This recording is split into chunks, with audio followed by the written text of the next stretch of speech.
Before we start public business, a decision needs to be made about whether to reduce the minimum lodging period in respect of a matter on the order paper, namely the amendment to the ceasefire in Gaza proposition lodged by the Minister for External Relations, Deputy Gorst. Minister, do you invite the Assembly to permit you to reduce the lodging period in relation to the amendment and the amendment to your amendment to allow this matter to be debated at this sitting of the Assembly? I do, sir. I think that this is an important matter for the reasons I state in my report, where I think the amendment is important and that states members should rightly have the democratic right to decide which wording that they wish to agree to today. And there's an amendment to your amendment as well, wasn't there? That was lodged indeed, yesterday. sir, both, please, yes. Yes. Is the proposition seconded? I'm happy to second that, sir. Does any member wish to speak on the proposition? In that case, those in favour of reducing lodging period, Could we have the appel, please? The appel has been called for. Members are invited to return to their seats, and the proposition is that the lodging period for the Minister's amendment and his amendment be reduced under Standing Order 26(7), and I invite the greffier to open the voting.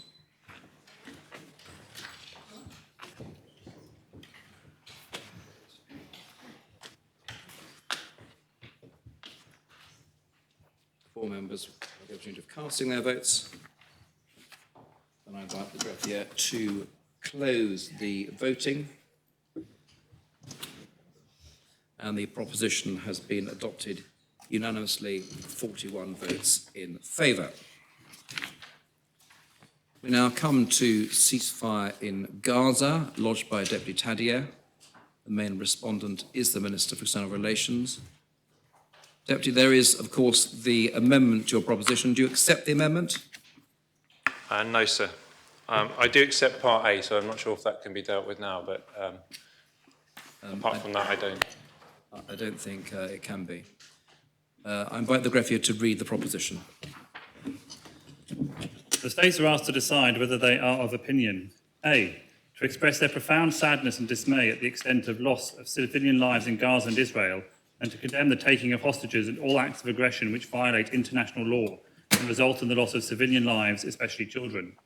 B, that a permanent ceasefire should be established and that all hostages and those held under unlawful detention should be released. C, that international law should be adhered to in order to stop further significant loss of civilian lives and to avoid potential acts of genocide. D, that the interim ruling of the International Court of Justice in South Africa's case against Israel should be respected. E, that a diplomatic solution to end the conflict, including an immediate end to the military occupation of the Palestinian territories, should be pursued by the UK government and its allies in order to secure stability and a lasting peace in the region. And F, to request that the Government of Jersey express the view of the Assembly on this matter to the UK Government. Yes, Deputy Tadier. Thank you, sir. First of all, it's not clear whether or not we'll end up all being able to debate this proposition or whether we will be left with an amended version. But what is certain is that we can at least hear what I'm proposing and before moving on to the consideration of the amendments. And I'll get round to that in a moment. First of all, I'd like to set the tone of this debate, and I will address that in my opening few remarks.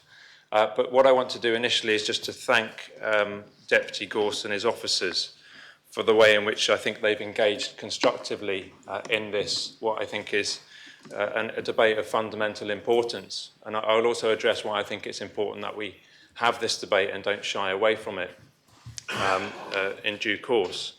And just because I won't be accepting many of the amendments that have been put forward by Deputy Gorst, it doesn't mean that I don't think we're both working for essentially one common good, which is to see an end to violence as soon as possible so that there isn't any more unnecessary suffering and death in the region that we're talking about.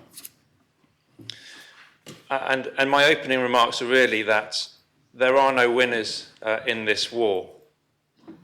So from the very beginning of the debate, I think the tone And the focus of this debate needs to be and stay where it should be. And that is on the innocent civilians who are losing their lives and who are being seriously injured. And it needs to be with those innocent civilians and who are being injured in their hundreds and thousands because of what has become, and in fact has been, an attritional conflict, not just in the last few months, but actually for many decades. And as we know, in these kind of attritional conflicts, it's always the ordinary people who suffer, and in particular, it's the women and children who often suffer the most. My second point is that this proposition is not about taking sides. But again, if there is a side to take, it's the side of civilians, the side of peace, and the side of hope in a situation where there is, at the moment, it seems, just violence, destruction, and fear. More importantly, I'm not here to prove that one side is better than the other, or that one side is doing much worse things than the other side. And I don't want the debate to be about members simply saying, well, one side did this, one side has done that, and listing what we are entitled to do, but listing what might just be gratuitous examples that may end up creating more heat than light. This brings me to the opening statement for Part A. I'm pleased that we can at least start this debate with consensus.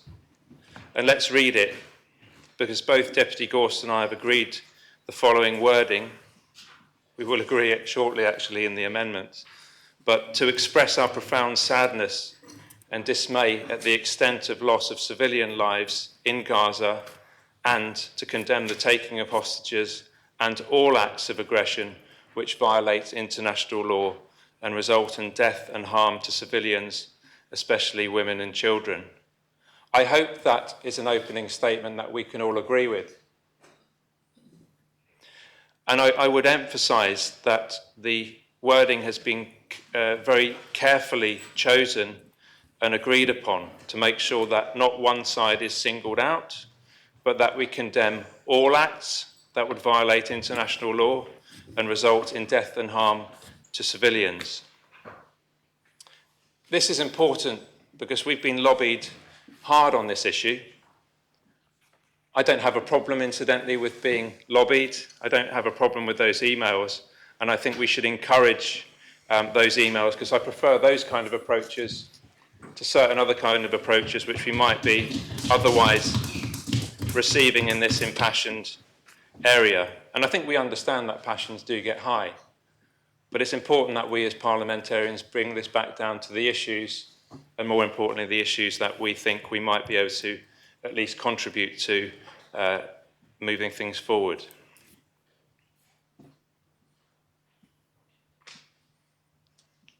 So we as an Assembly are able to start this debate with a united position. We condemn all wrongdoing, whoever and wherever it is being perpetrated, and this is a good start. And ultimately, all of these acts, I hope, will need to be accounted for in accordance with international law. And that won't be us that's doing that, but I hope that those who have committed potential acts of atrocities will be held to account, whoever they are and wherever they've been done. I think it's important at this point to consider our position as a Parliament and as an Assembly, because I think we're quite lucky. I think we've seen a scenario to the north where a similar ceasefire was being called for, or that Parliament was grappling in the House of Commons to have some kind of meaningful debate, and it all fell apart very quickly. I don't take any pleasure in that, because I don't think it was edifying for that country. But at least we have to recognise that in our system, first of all, sir, if I may say, even though we have an unusual way for selecting our president, who is effectively our speaker, it's not up to the speaker to decide which amendments, once they've been lodged, can be heard and which can't be heard. It's not up to the speaker to decide whether a member gets to speak. He may choose the order in which they speak, but that's by the lights that come on. And we know that actually in this debate, every voice that wants to be heard can be heard, and every amendment that wants to be tabled and lodged, will be tabled and lodged and considered. And I think in that we do ourselves hopefully proud as an assembly.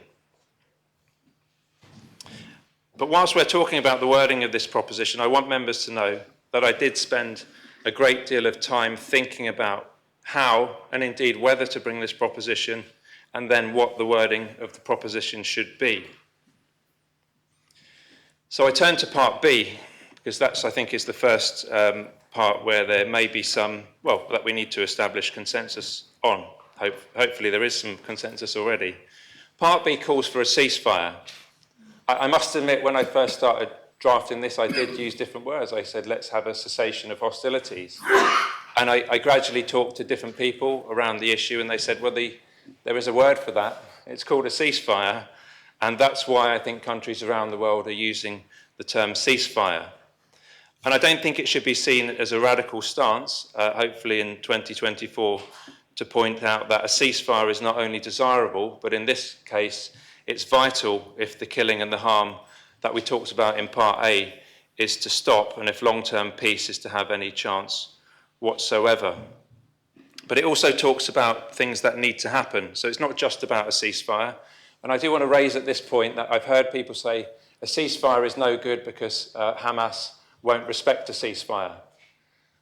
The whole point of a ceasefire is that it can't be a ceasefire unless both parties agree to it and adhere to it. So I think there should be that understanding that in calling for a ceasefire, there's an assumption and a definition that means that it must be adhered to and that hostilities must stop. But there's also a reference, and I think it's important that this reference is here, to the taking of hostages, because what we saw on the 7th of October is already being condemned, and it needs to be condemned again, because in my view, the taking of hostages is a particularly nasty practice, especially when some of these hostages are vulnerable people and those who happen to just be in the wrong place at the wrong time. But sadly, and it's not just in this conflict, but there has been a long-standing practice of hostage and prisoner trading, where humans are used as pawns in a bigger, more violent game. And at this point, I add the word of warning that there is wrongdoing on both sides. I won't go into detail because I see that there's little to be gained from reading out a list of alleged abuse that has occurred or does routinely occur on either side. But we know that there has historically, and there is still an issue ongoing and serious questions to be answered about the detention of child prisoners in the region. And this has been an issue that's been flagged up by charities in the region. I'll simply add that according to a Save the Children paper, it is estimated that there were between 500 and 1,000 children held in military detention in Israel each year. And I bring us back to the UNCRC. That Article 37 writes that no child shall be deprived of his or her liberty unlawfully or arbitrarily, and that arrest, detention or imprisonment of a child shall be in conformity with the law and shall be used only as a measure of last resort for the shortest appropriate period of time. But we know that there are children on both sides. Our heart goes out in particular, I think, to the child hostages that have been taken. Now, turning to part C, I think this is hopefully also clear, but I think it does need some attention.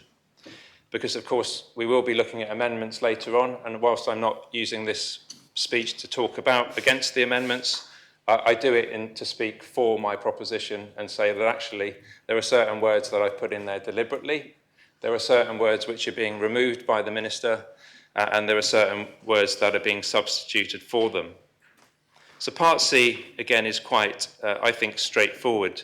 That international law should be adhered to in order to stop further significant loss of lives and to avoid potential acts of genocide. And I think we can break that down into two parts. I think the first part, well, in fact, I think all of it should be uncontroversial, but I know that the first part is probably the least controversial amongst members. So that international law should be adhered to in order to stop further significant loss of civilian lives. I hope that's not controversial. But we, of course, come to the potential acts of genocide. I hope that we all as an assembly want the avoidance of potential acts of genocide in the region. If we don't, I would find that very strange. But also that wording hasn't been plucked out of thin air. And we'll look at that in a moment. Those are the words of the International Court of Justice. That's a body which has been set up, rejigged, in fact, reconstituted after the horrors of the Second World War in, I think it was 1948, to make sure that atrocities didn't happen again and that, in fact, countries and powers were held to account if and when those atrocities did occur. And of course, one of those international conventions is the Convention on Genocide, which has obligations on all member states, not simply not to commit genocide, but not to stand by whilst acts of genocide may be happening. Again, the words of I was going to say the Royal Court there, sir, but the International Court of Justice, sir, which does talk about that. And what I want to do is, at this point, perhaps introduce a different interlocutor, because sometimes in all the emails that we get from members lobbying us one way or the other, members of the public lobbying us, you get that email which really stands out, that somebody's put a particular amount of thought into and comes at it from a completely different angle and actually brings the troubles, if we can call them that, which are quite far away in some ways. They're being to us on the radio and on the TV, but sometimes they can seem quite far away and we can seem removed from them. That said, I know that there are members in our assembly for whom they are very close. And so if you don't mind, sir, I'll read a letter from one of the women who contacted us from the public. Even though she's well known to this assembly, and even though she said she would be quite happy for me to name her, I think I won't, sir, because of standing orders. But members will have worked with her, especially the older ones, in different capacity. I say the older ones, I put my hand up too. Imagine, if you will, a very different life in Jersey, where there are 420,000 inhabitants living across the island. There's no way in or out of the island without the consent of another nation, and none is given. And there's no food, no water, no medication coming in. Then one day, all those living in the west of the island are told they have to move to the east of the island for their own safety. Old, young, healthy, or sick, with or without transport. The west is then bombarded. All the schools, churches, the many residences, health facilities, desalination plant, farms are lost. You resettle in the east with the little that you could carry, many people to a room or in tents, and then you were all told to move again to St. Helier, where you will be safe. The east is then bombed, and you are traumatized. The hospital is attacked, there's no electricity, operations are carried out without anesthetic, vinegar is used to sterilize wounds. Women and children are particularly hard hit in all of the bombing, as the men allow them to occupy the overcrowded dwellings whilst they sleep outside and buildings are targeted. Women give birth and even have caesarean sections without anaesthetic. Children are terrified. Whole families are killed. People are dying all the time. You can't collect your relatives' bodies because of the danger, and you can't see what the future holds, and you are so hungry that there is no food, and even babies start to die of malnutrition. Is it reasonable to seek a ceasefire in such a situation? Is it reasonable to say enough is enough? Our attackers must stop now. And by the way, they're going to start bombing St. Helier next week. She goes on to say, I don't pretend to understand why Hamas did what they did. And I certainly don't understand how killing more than 25 times the number that were initially killed can be an appropriate response. She says, this isn't an act of self-defense. This is surely a genocide. And if you would not accept this behavior towards your home or a country near you, neither should you accept it elsewhere. I'll leave that there. It does go on a little bit longer.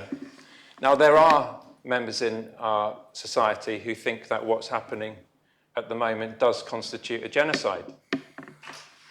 I, as a parliamentarian, would be very careful about using that kind of language because, of course, what we know, and this is where it becomes difficult because we've heard different interlocutors over the last few weeks. And whilst it's been really useful to hear those different voices, but when some of the arguments are put forward that this can't be a genocide, and I'm paraphrasing, because there aren't enough people being killed, and that's the message that I've effectively heard. That's how I've heard it. There aren't enough people being killed for this to be a genocide. We have to bring it back to the fact that, first of all, we don't decide on if or when genocide is being committed. There has to be an independent arbiter, and the test of what constitutes genocide is not the magnitude of the acts that are taking place, but the intent. And of course, there is a legal definition for that. And when we look at the statistics, and I personally look at the UN statistics and the UN website, and the tally at the moment is, it's gone up from since when that constituent of all of us wrote to us, and it's the death toll is estimated at 29,000. And I know we can get into arguments about those figures. Well, how did those figures come about? How do you know that they're all civilians? How do you know that they're not combatants? And of course, we also remember the 1,200 plus Israelis and the hostages who are still being held. And we remember the thousands more who have been injured. We remember that the children who have been orphaned. And we know that there's a whole generation of children who will be growing up without parents, without family to look after. And one can only think about what will happen to them, especially when we, as an island, take the rights of the child so seriously, and then yet this is such a dramatic departure from anything that we could rightly imagine. And that's before you even get to the infrastructure and the desolation that's being created in this small strip of land. And that can't be good for people in Gaza or living in Israel. I can't see how any of this spiritually, emotionally can be good for anyone unless that pause and that ceasefire comes, sir.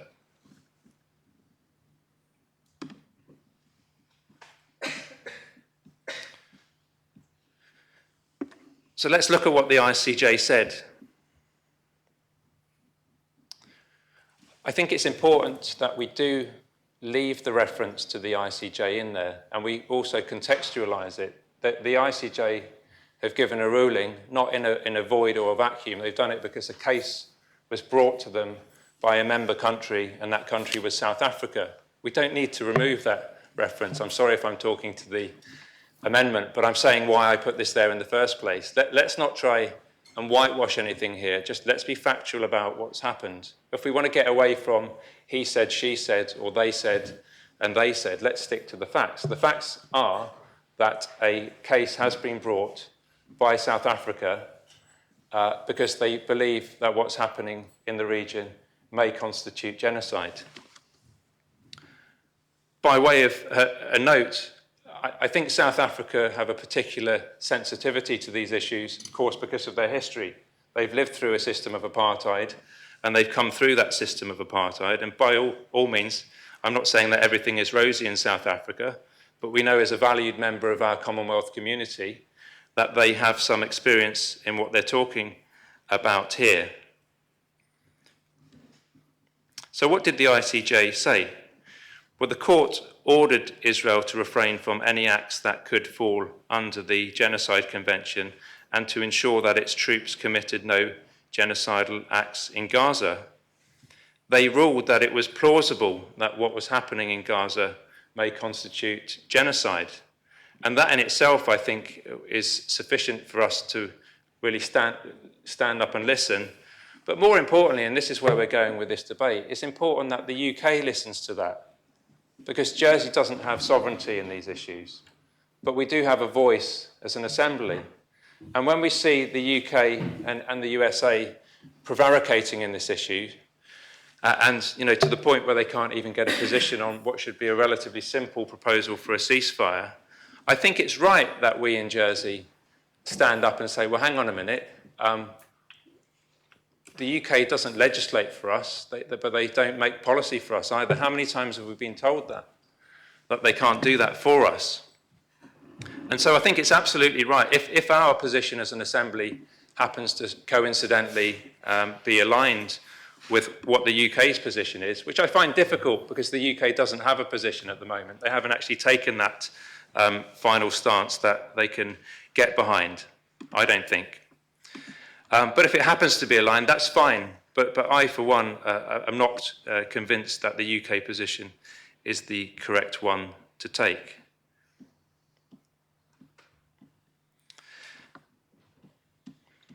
So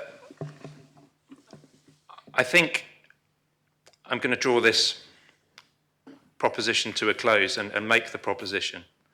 But I want to leave members with some further thoughts.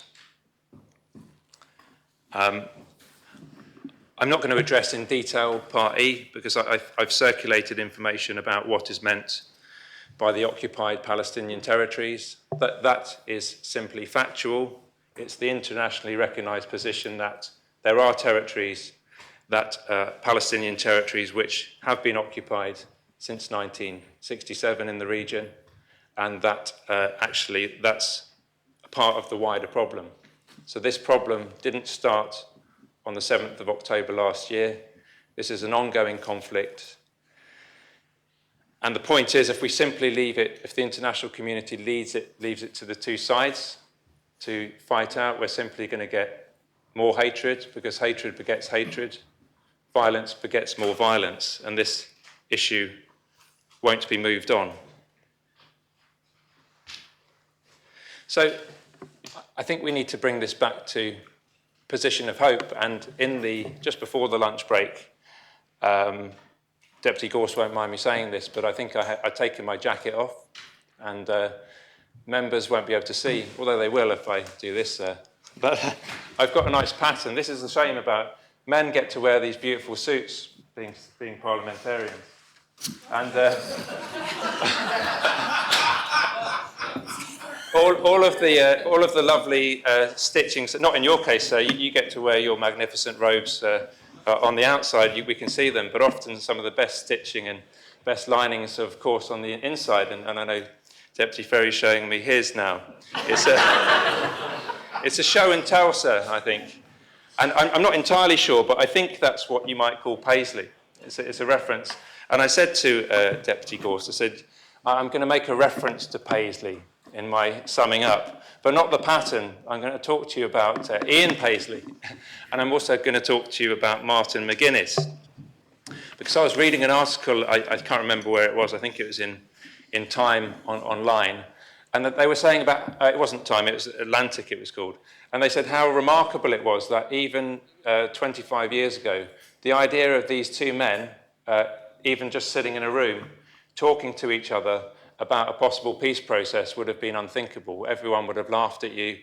And the article made the point about how this strange friendship has sprung up between these two individuals. And it's partly the election to Bipper, which made me think about that as well this morning. And I think it's in these times that you have to still cling on to that hope. Where is the hope in that scenario? Because it's not a perfect parallel to make, it's not a perfect analogy, but there are, of course, many similarities that one could legitimately draw between the troubles that we've seen in Ireland, both because they had a very real present-day implication. There was that fear and there was that fighting that took place, but there was also a historical context that needed to be addressed. And I think at the moment we have a lot of the attention is focusing on quite rightly, on the immediate issues. We need to get people to lay down their arms and to engage in talking, but how do you get people to talk when they can't be sitting in the same room as each other? So I think this is the thing that we need to grapple with, but we also need, as an international community, to facilitate those conversations. And I'm realistic, I know that as a small island in Jersey, we won't be facilitating that, but I think as a small and hopefully unified island, when it comes to the big ticket items, that we can speak with one voice and say that we are a peace-loving island. We do know what it's like to have had conflict in our community. We do know what it's like to have had an occupation in our community, and we also know what it's like to have moved beyond that. And so, sir, I do make the proposition, sir. I'm sorry to members if I've missed anything out that they think that I should have addressed, but of course there is an opportunity for eventually a summing up on some proposition or another, I make the proposition, sir. Thank you, Deputy. Is the proposition seconded? Yes. Thank you. There is an amendment lodged by the Minister for External Relations. Minister, do you want your amendment to be read as amended? If you could, please, sir. Thank you. Yes. It's only a removal of 2 words, isn't it, from the amendment? Members content for that to occur? Yes. I invite the greffier to read the amendment as amended. Page 2, paragraph A. For the words, the loss of civilian lives, substitute the words, death and harm to civilians, and after the word especially, insert the words, women and. Page 2, paragraph B. For the words, a permanent ceasefire, substitute the words, an immediate suspension of hostilities. And for the words, and that all hostages and those held under unlawful detention should be released, substitute the words, to enable the unconditional release of hostages and those held under unlawful detention, the urgent provision of humanitarian assistance and a permanent ceasefire. Page 2, paragraph C. For the words, stop further significant loss of civilian lives and to avoid potential acts of genocide, substitute the words, prevent death and harm to civilians and damage to civilian infrastructure on a mass scale. Page 2, paragraph D. For the words interim ruling, substitute the words independence and work. For the words in South Africa's case against Israel, substitute the words including in relation to the conflict in Gaza. And after the words should be respected, insert the words having particular regard to the court's interim ruling. Page 2, paragraph E. For the words solution to end the conflict, substitute the words resolution to the conflict is vital. Delete including an immediate end to the military occupation of the Palestinian territories should be pursued by the UK government and its allies. And after the words lasting peace in the region, insert the words based on a solution which provides justice, freedom from occupation and security for both Israelis and Palestinians. And page 2, paragraph F. For the words express the view of, substitute the word updates. And for the word on, substitute the words over the steps taken by ministers to raise. After the word matter, for the word to, substitute the word with. Minister. Thank you, sir. And I'm going to start my remarks very much in the same vein that Deputy Tadea started his, and by saying that I am grateful to him for the way that he has engaged with me and my officials since he lodged his original proposition. But I'm also grateful, sir, to all of those who have engaged with me during the course of thinking about and drafting the amendment that we have before us. I'm grateful to members for agreeing to take this amendment, and particularly the very late amendment which removed the words to state. And that was because during and throughout this process I have endeavoured to listen to the voices across our community. And I want to also say, sir, that I am grateful to those islanders who gave up their lunchtime and had a peaceful protest outside the State's Assembly at lunchtime. I think their dignity set the tone for what I hope is a thoughtful but reasoned and careful debate on what is a difficult issue. And I know, so it is with great sadness, concern, and perhaps, as I've said, also some anxiety that members come to this debate today. Our minds will be focused, and have already been focused, on the tragic suffering and loss of innocent lives in Israel and Gaza in the months since the Hamas attacks on the 7th of October 2023. We will reflect on the statement that we, as an Assembly, wish to make, both in respect of recent tragic events, but also with the complexity and history of the conflict in mind. and we will be cognizant of how members of our own community in Jersey have been affected by the awful events of the last few months. But I want to be clear at the start. My amendment in Part B calls for an end of hostilities and a permanent ceasefire. As Deputy Taddier has said, our island has experienced the darkness of war. The effects and consequences of armed conflict exist in the conscience of many in our community. As a result of those experiences, we appreciate and value the need for peace and reconciliation and the importance of freedom and liberation. We know that the world is complicated and the resolution of long-standing conflicts with diverse geopolitics at play can sometimes seem impossibly difficult.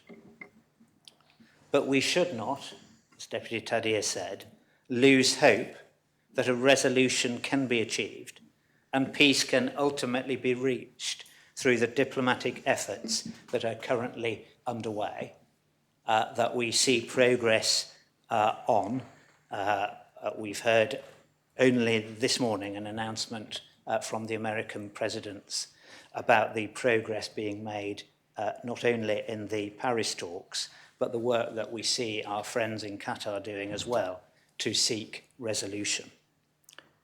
As we debate this issue today, my thoughts are with all those affected, those who have lost loved ones, those still held hostage, and their families waiting for news.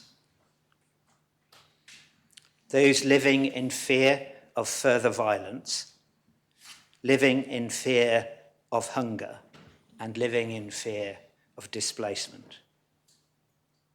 Jersey has a rich history of demonstrating kindness and compassion to those in need, as we provided a clear rejection of division in our own community through the Unity Statement published in November last year. That was incredibly important, demonstrating how even in the most sensitive and challenging of circumstances, leading voices in our community were able to come together to call for unity and peace, and also to support cohesion and solidarity here at home.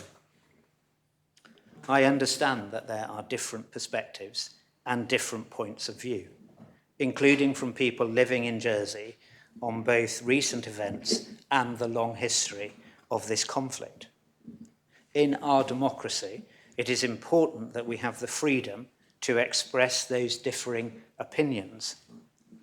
But it is also imperative that those differing views are expressed clearly, politely and respectfully, and that is the basis on which I have tabled my amendments for the debate today. In my role as External Relations Minister, I have spoken to local faith leaders to ensure that I and the government are listening to perspectives from all sides. On such a complex and sensitive issue, I do not propose my amendments lightly, and in substance, as we've heard, both Deputy Taddier and I agree that an urgent end to the violence and suffering in the Middle East must be found. Nevertheless, I find it necessary to bring forward these amendments for three key reasons. Firstly, and as I hope I've made clear, I aim to preserve the ongoing cohesion and unity of our community in Jersey. There is no doubt, as some have unfortunately experienced in recent days, that recent events have the potential to reverberate across our local community too. Secondly, and it is to that end, it is my intention to support balance and accuracy in any public expression on this intricate area of foreign policy. I regret that in my discussions with faith groups, it has become apparent that the original wording of the proposition does not achieve that balance. The proposition as initially worded could not be supported by the leaders of the Jewish community in Jersey, and I don't believe that is something which the Assembly should or could ignore. I have met representatives of faiths in the past weeks and months, and I believe that I have arrived at wording which better represents differing views and which can be supported by a greater number of those differing views. In this conflict, words matter, and they matter hugely. Thirdly, I wish to ensure that the constitutional position between Jersey and the UK is respected. This is a point on which I've been criticised in recent days by some members. But our constitutional status matters, and it should be respected by Jersey and by the United Kingdom. This Assembly is, of course, entitled to express a view on this matter which is distinct from British foreign policy. But we should be clear on the potential consequences of doing so, which is why I am seeking to keep this proposition within the tramlines of our long-standing constitutional position, whilst maintaining unity and seeking to represent the range of views on this subject. Fundamentally, my amendments take the same direction as the original proposition, which is to end the violence on all sides, a permanent ceasefire, and seek a diplomatic solution. But, sir, each of my proposed amendments are designed to ensure that we can move towards peace in a way which maintains unity. And I will now briefly set out my rationale for the amendments, probably in much the similar way that Deputy Taddier did in regard to his original proposition. In paragraph A, I propose to insert a broader concept of harm, as well as loss of life, noting the severe impacts for millions of Israelis and Palestinians, even in non-lethal situations. And I'm grateful to Deputy Taddier for accepting this part of the amendment. Following further discussions, I have also included specific reference to condemn the mistreatment of women as well as children, noting that gender-based violence and abuse has been reported on a significant scale throughout the conflict. These amendments reflect, I believe, core Jersey values both at home and abroad. Turning to paragraph B, my amendment describe the practical steps and the sequencing of those steps which will be needed to secure the permanent peace that we all wish to see. An immediate suspension or cessation of hostilities to enable three things: release of hostages and those unlawfully detained, the increased provision of vital aid, an aspect which is not covered in the original proposition, and a permanent ceasefire. It is an important principle for maintaining unity. All communities who I've spoken to in Jersey want the same outcome, but for some groups, there are important actions that need to be taken before they believe a permanent ceasefire will hold. And I will just, as an aside, say that I think it's important to include the word increased provision of vital aid. Things have been said about the work of Jersey Overseas Aid, which I distance myself from. I think this Assembly and the wider community can be proud of the aid that Jersey Overseas Aid administers in all conflicts and natural disasters around the globe. It has first-class due diligence. We have seen reviews undertaking, but perhaps I'm even more confident than the Minister herself, having sat in that role, having been with her on a visit to Jordan when the Overseas Aid first decided it was going to send money via OCHA. And I think that they do everything possible to ensure that their funds are not used in an appropriate way. And I hope that no member reiterates what was suggested outside of this place. And I for one, would like to see them providing more funding into this desperate situation. But that's slightly an aside, but why I think it is important to include that phrase, sir. On paragraph C, I'm seeking to steer the language specifically relating to avoiding potential acts of genocide away from such problematic terminology. Given both its powerful historic connotations and specific legal application, references to genocide must be used with extreme caution, even where the Deputy is clearly stating his opposition to such acts.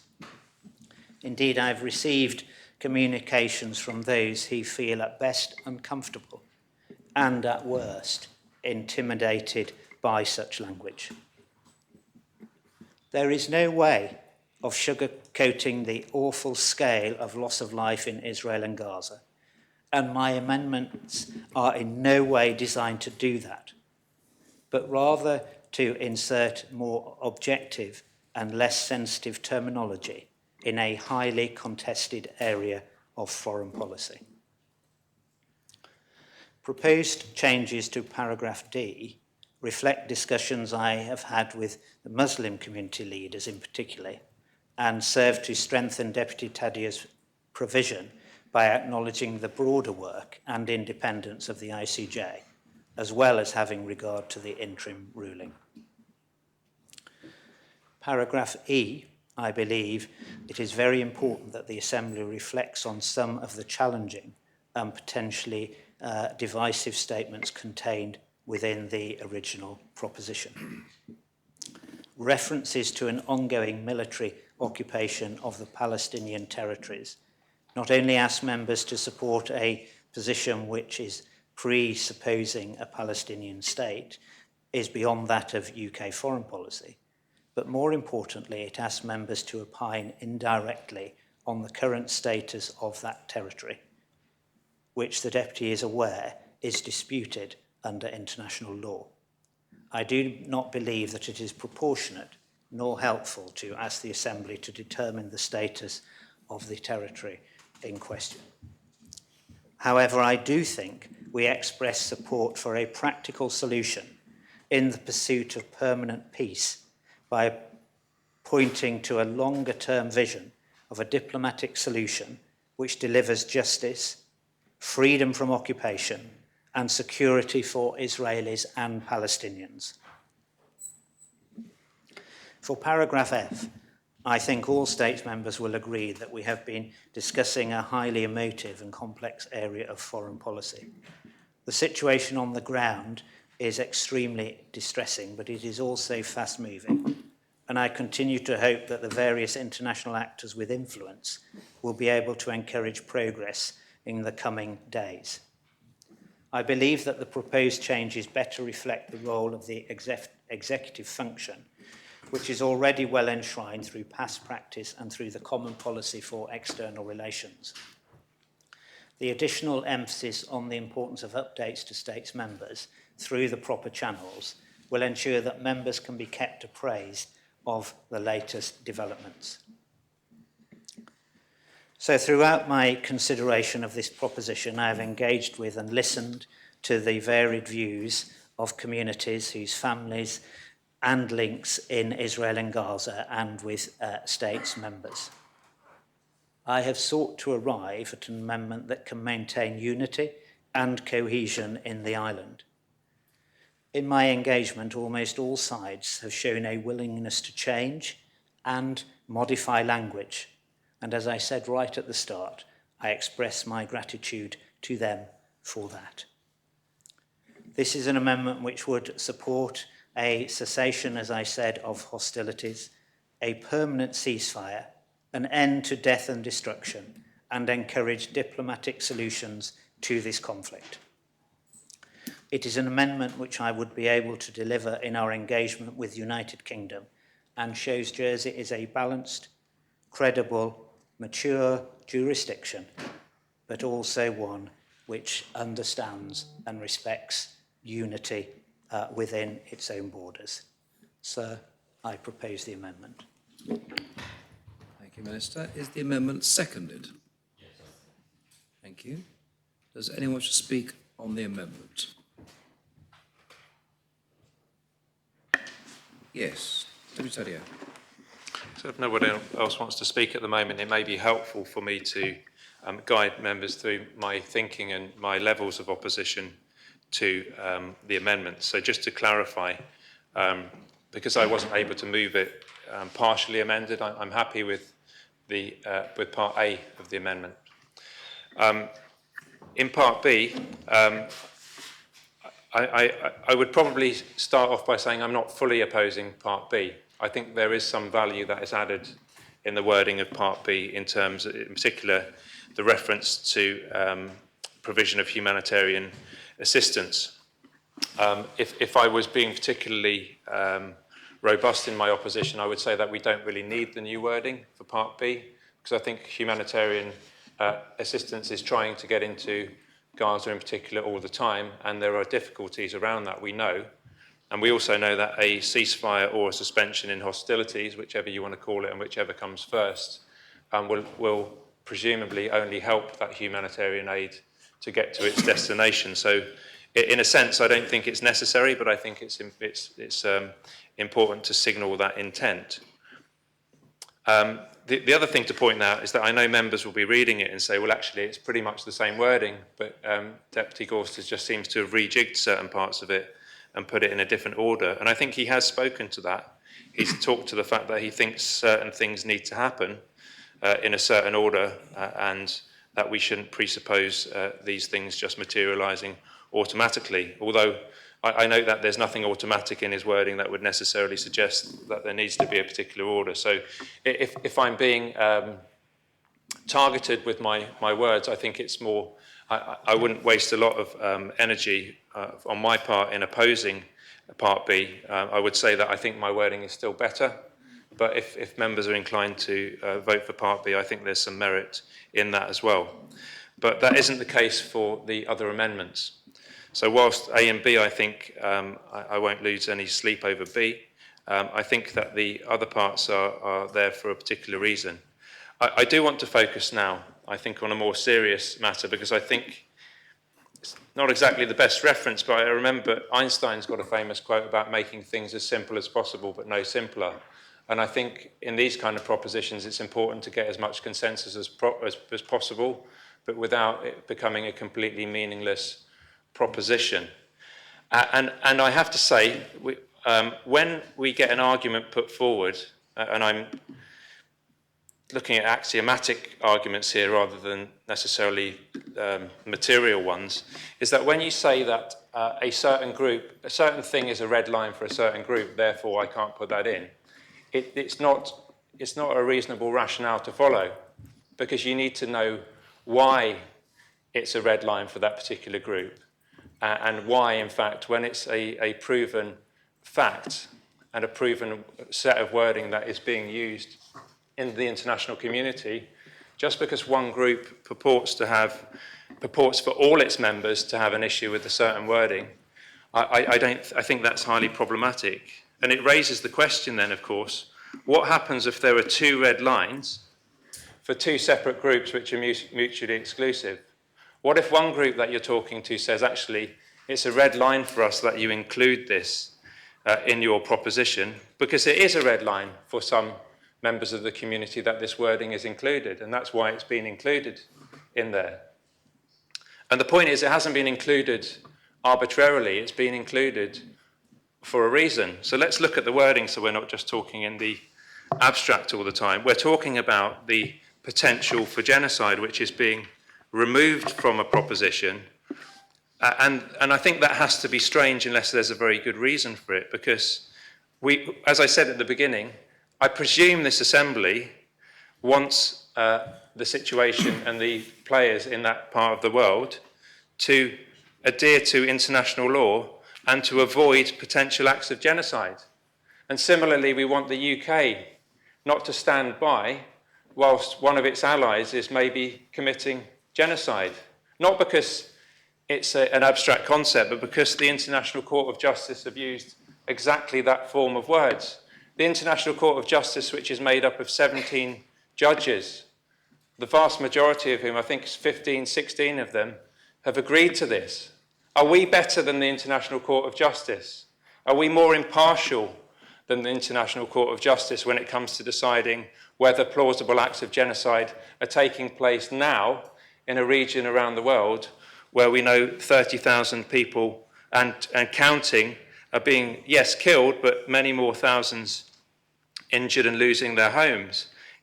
It's not for us to say whether a genocide is happening, but it's definitely not for us to actually just recoil because the word itself is so terrible that we can't utter its name.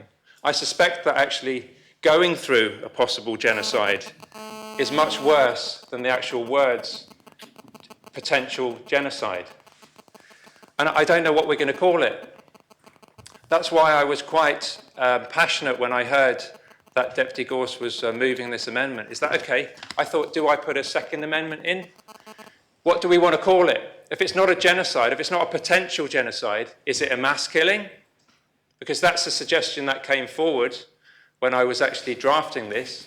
I had a well-intentioned email which said, are you sure you want to use the word potential genocide? In fact, I did change it. I made sure it was potential acts of genocide, because genocide can mean lots of things. It can mean not just killing people, it can mean bombing their culture, getting them out of an area so that they can't return, meaning that they can't deliver their children, that they won't be able to, that their culture is being destroyed. And I know that there is also that potential for genocide to occur on both sides, because we have heard that there is a desire, and this happens when you have hatred dominating the discourse. You get countries and you get factions which say, we want to destroy that country and we want to destroy that people. And we've heard those comments being made on both sides. So I think we shouldn't overly sanitize a debate about a very serious issue that is taking place right now, simply because some people in our community don't like the words potential for genocide. I think that's where we have to draw the line. And I'll quote what somebody said on the other side of the debate, because Deputy Gorst and his officers were kind enough to send me, with the person's consent, some correspondence. So this is somebody actually speaking from the Muslim point of view, and he qualifies that by saying, by the way, I can't speak for all Muslims, this is just my own personal opinion. So he says, one further comment is that recognising the potential for genocide is, I believe, very important for us to acknowledge. The proposition did not accuse Israel of conducting genocide, although many independent genocide experts and in the Court of Justice believe that there is a case to answer in this regard. The proposition asks that potential acts of genocide are avoided, which is entirely consistent with the ICJ ruling. So that's the part C taken care of, I hope. I leave that with members' conscience. You know, I'm not going to take any of this personally, but I think it's a matter which we shouldn't shy away from just because we find some of this emotive. And then I come on to part D, because I think this is where what I would call, there's a lot of messing around going on, because we've got something very clear in front of us, is that there was a ruling in January from the International Court of Justice, and it was a very long ruling, but it was also very clear. And on the one hand, it didn't tell Israel to stop what they were doing. It recognised that there is a conflict going on and that they have rights around that to address and to defend themselves.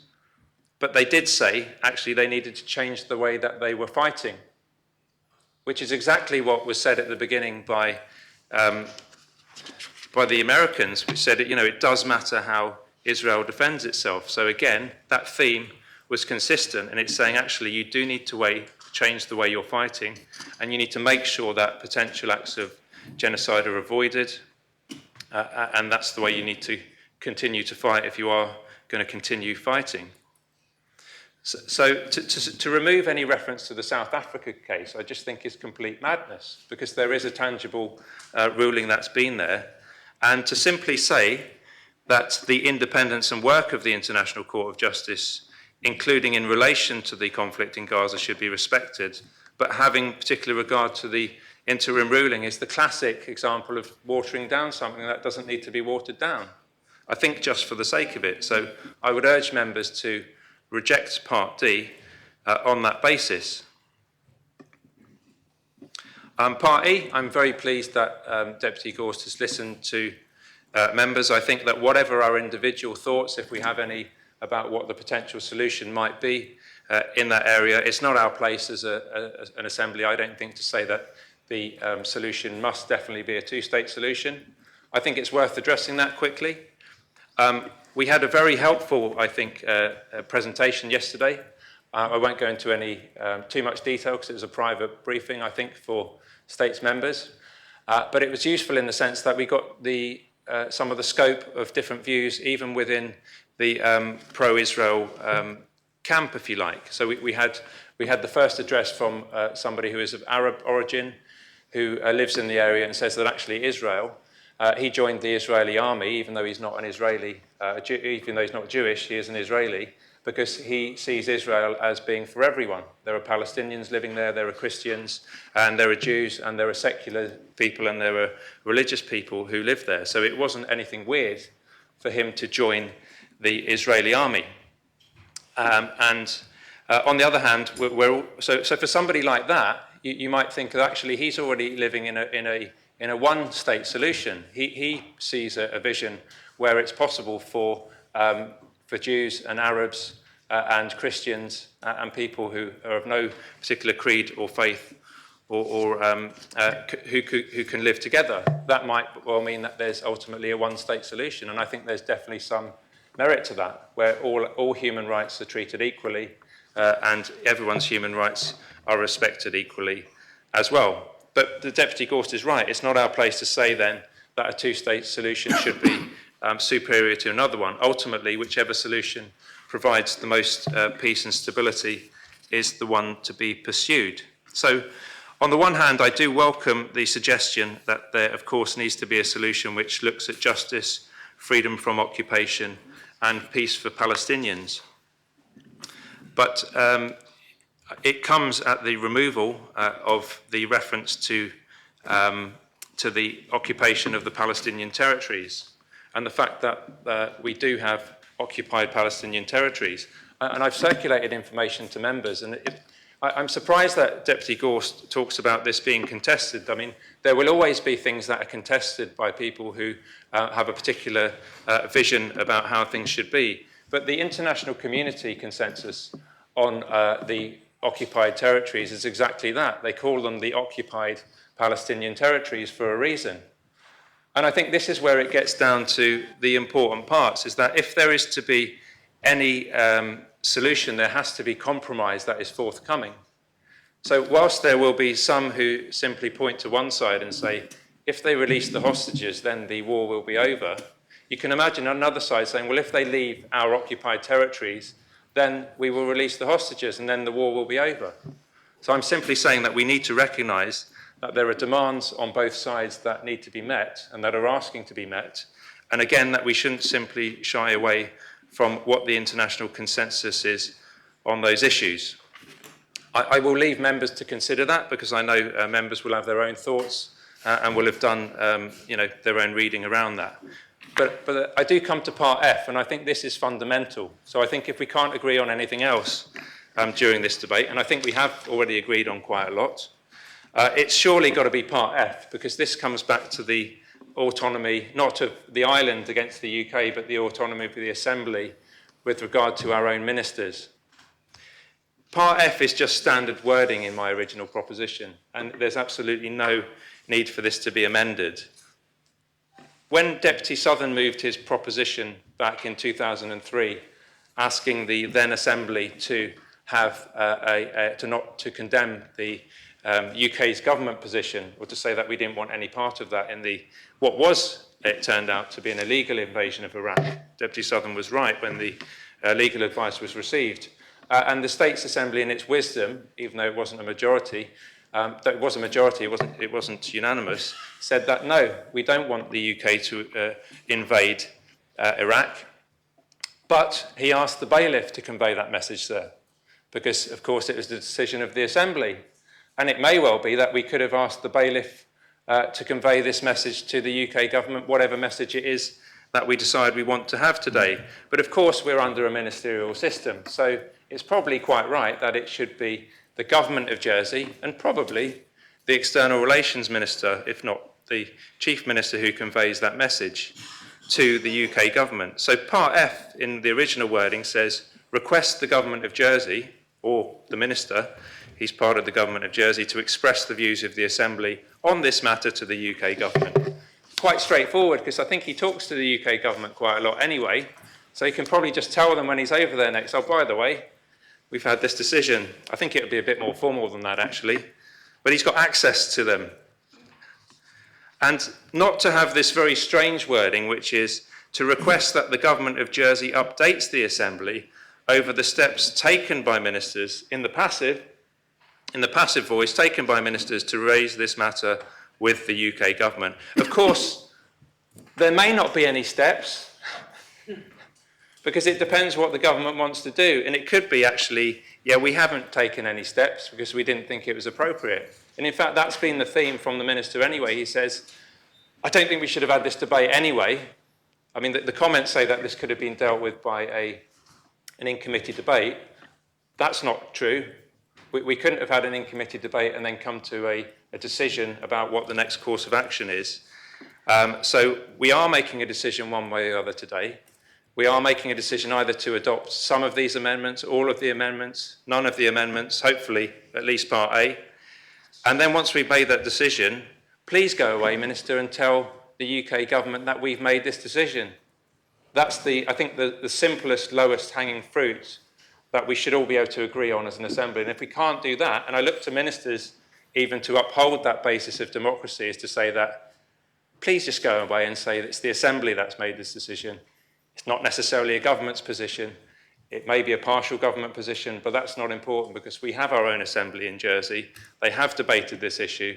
There has been a petition in public on this issue, and the Assembly has spoken. Thank you. Does any other member wish to speak on the amendment? Yes, Dodi Mezzo. Thank you, sir. I strongly oppose this amendment and hope that members will reject it, of course, with the exception of Part A, which, for the reasons Deputy Tadger has explained, is acceptable. But it's important to understand the purpose of this amendment as distinct from the purpose of the original proposition in order to understand why it ought to be opposed.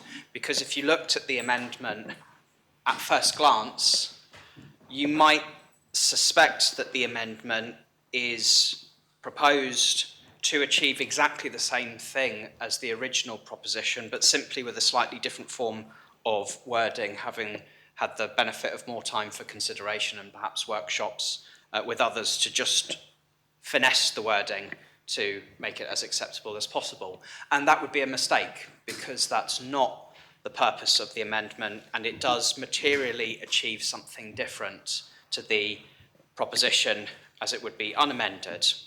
And that difference is this, sir. The unamended proposition from Deputy Tadger is not a proposition aimed at virtue signalling, and it's not a proposition aimed at making us feel better for having said something about something we observe elsewhere that makes us feel very upset. It's about establishing a position for Jersey distinct from that which the UK government currently holds, to add our voice to the voices of so many others across Britain who are seeking to change the position of the UK government because they dislike that position and think that that is a position which is at odds with those who wish to see peace in this conflict. So the UK government has its international role and its presence on bodies like the UN, etc. And it currently uses its position on the UN to abstain on resolutions which call for an end to the violence and the killing. So as a British citizen, I strongly disagree with how the UK is representing me internationally on the UN, because it does not reflect what I want to see take place to resolve this conflict. And so, bit by bit, as the growing chorus of voices come together, eventually the UK will have to change its position, because violence is unsustainable and cannot carry on forever. The question is, do we aim for it sooner so there can be as little suffering as possible, or do we, for political reasons, prevaricate? That is the purpose of the original proposition. It's to add our voices in the hope that it will have an effect in reaching that tipping point sooner rather than later that convinces the UK to change its position. The amendment does not do that for this very simple reason. So Deputy Gorst listed the reasons for his amendment, and on the third of those he referred to our constitutional position. I think in reality that ought to have been top of the list. But what the amendment does is it provides the Assembly instead with an opportunity to say how sad we are to see what's happening in the Middle East, but ultimately to still align ourselves with the position of the government in London, to say we are aligned with that, and therefore our voice is not seeking to do anything that materially changes anything or puts pressure on any government office in the UK to change its position. That is the material difference between the amendment and the unamended proposition. So we saw in the House of Commons recently some pretty awful shenanigans in terms of how amendments were ordered and how MPs were presented an opportunity to get their point of view across and to vote on different motions. That's caused great consternation, which is still playing out there. And you can understand the anger of those MPs who wanted to vote for an immediate permanent ceasefire and were deprived of the opportunity to do that because of those sequencing of votes in the House of Commons. So let's be clear about what the impact of adopting this amendment has on our own sequencing of votes. So if the proposition is unamended, we can vote pour or we can vote contre, or you can abstain, of course. But to vote contre against that proposition means that in terms of Jersey's voice, we default to what the UK already says, in line with our constitutional position, that the UK is responsible for us on the international stage.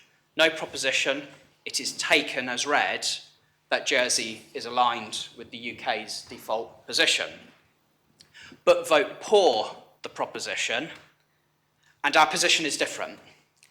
We have a different view to that is being adumbrated by the UK government, and we're asking them, along with all of those other voices across Britain, to change that view. If so, we accept the amended proposition, which seeks to align the statement on what's happening in Gaza and Israel. Again, we can vote pour or contre. If we vote contre and have no resolution, then the UK default position prevails. But if we vote for, the UK position prevails as well, because we've passed a motion aligning ourselves to the UK. So whichever way we vote, it actually doesn't matter. It turns it from a proposition that seeks to do something good to materially contribute to achieving peace into a proposition that we may as well not bother with, apart from it enables us to say how sad we feel at what's happening there. It is essentially virtue signalling in that respect, because it doesn't actually offer us the ability to materially contribute to it. So that is the fundamental reason why I oppose the amendment, and would seriously ask members to consider voting against it, to enable the Assembly to have that proper choice. Do we want to use our voice for something that will materially contribute, hopefully, to the UK changing its position on the basis of it hearing a growing dissatisfaction across the British family of voices saying we don't like the UK position, of abstaining on motions in the UN, something I regard as a cowardly thing to do, speaking frankly, sir, and to hope that us, with all of the other voices, will eventually lead to that position where we reach a tipping point and the UK government knows it is unsustainable to use its international might to continue to not materially argue for peace and an end to the violence there. Also, we vote for the amended proposition, which achieves nothing apart from a footnote and minutes of the States Assembly reflecting that we're unhappy with what's happening in the Middle East, when I think it's ought to be taken as read that we are all deeply unhappy about it. So I think the External Relations Minister has also made a grave mistake in seeking to bring religion into politics. I take the view that there is no place for religion in politics apart from people having their own private religious views and faith that may influence their own values and how they seek to work for the benefit of others. And that's a wonderful thing and a noble thing, and I respect that. But so on a matter that is political, not religious, I think it's a dangerous thing to bring in religious voices associated with titles that purport to be speaking on behalf of everyone. Because we know, sir, that just because you are part of a religious faith does not mean we can judge you automatically on any basis and assume that you believe one thing or another or hold one political view or another simply because you're part of that religion. It's wrong to do that, so, and I think the Minister makes a grave mistake in doing that. So I had dinner 2 weeks ago with 2 Israeli Jews and a Palestinian Muslim who, as a collective, all held exactly the same view on the situation in Gaza and the situation in relation to the International Court of Justice. They were very much in favour of respecting the ICJ's ruling and acknowledging it, and had a identical political position on this ultimately. The fact they were of different religions and different nationalities was frankly an irrelevance. And I deeply regret any political angle that suggests that a religious community in Jersey can be tarred with the same brush and presumes that they all believe one thing. It's not the case, sir. Whatever religion or cultural group it turns out to be. So the point about the International Court of Justice is also vital in this, and the words potential acts of genocide. I ask members to look at Part C of the unamended proposition, which says that international law should be adhered to. Does anyone want to say no to that? I'd hope not. In order to stop further significant loss of civilian lives, again, I would hope nobody would object to that, and to avoid potential acts of genocide. Sir, the reason the phrase potential acts of genocide is included is because that is exactly what the International Court of Justice has been dealing with. It hasn't been, this is not about political rhetoric or demonstrations or anything. It's about a specific court case from the International Court of Justice brought by South Africa that has determined in its interim ruling that it is plausible that acts of genocide may be taking place, and that action must be taken to prevent potential turning into definite. And what's wrong with accepting that ruling? It's not preempting their final ruling, and it's not preempting where we'll be at the end of this conflict, which will hopefully come sooner rather than later. It's about reflecting what is already the interim ruling of the International Court of Justice, which has issued instructions to the Israeli government to make sure that they don't undertake acts that could be ruled as genocide in the future. Who could possibly disagree with that? And removing that from this proposition strikes me as a cop-out. So I want the UK government, on behalf of Jersey and on behalf of me as a British citizen, to do whatever it can to stop potential acts of genocide wherever they occur, and to do so in line with international law and in line with those bodies that it is a part of and holds some degree of influence in, like the United Nations. And if we say that we don't have any interest in highlighting that particular part of the ICJ ruling and the situation that there currently is to turn a blind eye to what is happening and what could happen. And I think it's a grave mistake, and I think to do so, trying to bring religion into it, I just find that unfathomable in the year 2024 that we would seek to do that. This is a political body, not a religious body that we're members of. I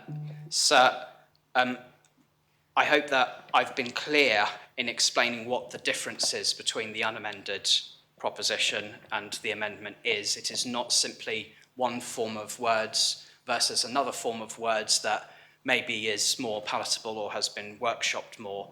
It is about the significant difference about what opportunity it provides us as an assembly to have a say on an issue taking place a long way away, but which is causing unimaginable horror on those who are suffering from it. So I've seen images on social media and on the news that I will never be able to unsee, so horrific they are. Or whether we accept the amendment and use this as an opportunity instead to simply virtue signal and say, carry on with what you're doing, UK government, carry on abstaining, carry on providing political cover, don't do what a growing number of people want to see, which is more direct action taken to prevent further harm and further killing. So on that basis, sir, I urge members to vote against this amendment. Thank you, Deputy.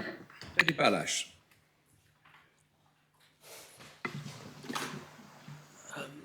Sir, I too have problems with these amendments, but not because of what they seek to do, but because they would leave in place a proposition which I think is misconceived. In saying that, I don't doubt in any way the sincerity of those many people who have sent emails to us, who have protested in the Royal Square outside here. And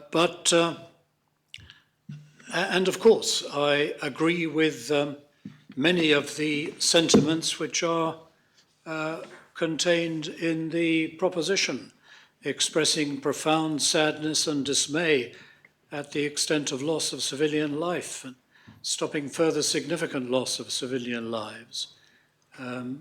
Diplomatic solution should be found. Who could disagree with all that?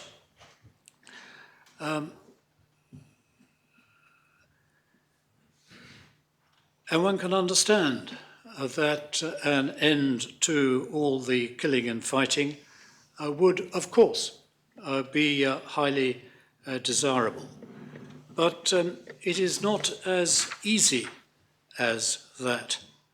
And I think, sir, that as an assembly, we risk engaging in hubris. We are treading in territory that we do not fully understand.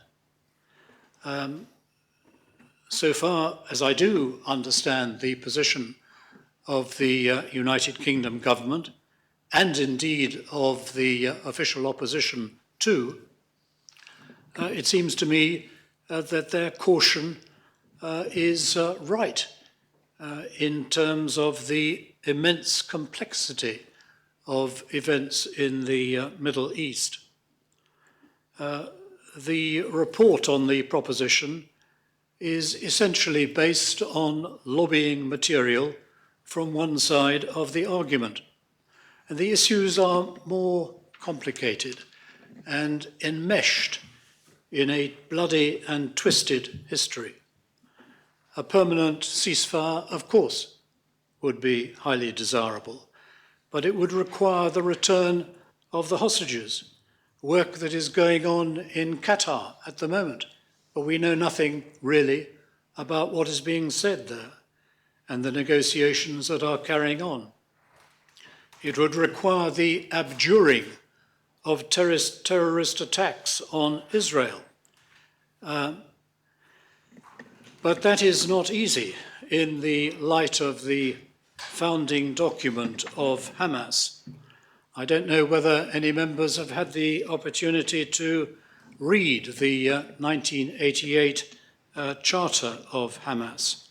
There are various translations online by distinguished academic institutions, and they leave no doubt as to the raw hatred of Jews which consumes the text. Article 13 is interesting, and it reads as follows: peace initiatives and so-called peaceful solutions and international conferences are in contradiction to the principles of the Islamic resistance movement. There is no solution for the Palestinian problem except by jihad. Peace initiatives are but an exercise in futility. Those are the principles of Hamas, which led to the appalling and unprovoked attacks on October the 7th. One can understand why the Israeli government exercised its right of self-defense. A permanent ceasefire would require a recognition of Israel's right to exist and perhaps the Palestinians' right to their own state. But last week, the Israeli Knesset adopted a resolution which negated an independent Palestinian state. And as I think Deputy Tadier said in relation to his conversation, or perhaps it was Deputy Mezek, forgive me, over dinner, there are those who think that a single state solution might be the right one. And Hamas has given no indication that it is interested in a ceasefire. And we obviously cannot expect Israel to adopt a unilateral ceasefire while Hamas continues to fire missiles into their country. The proposition involves the Assembly in international issues about which we are not fully informed. But I'm going to support the amendments of Deputy Gorst, essentially for two reasons.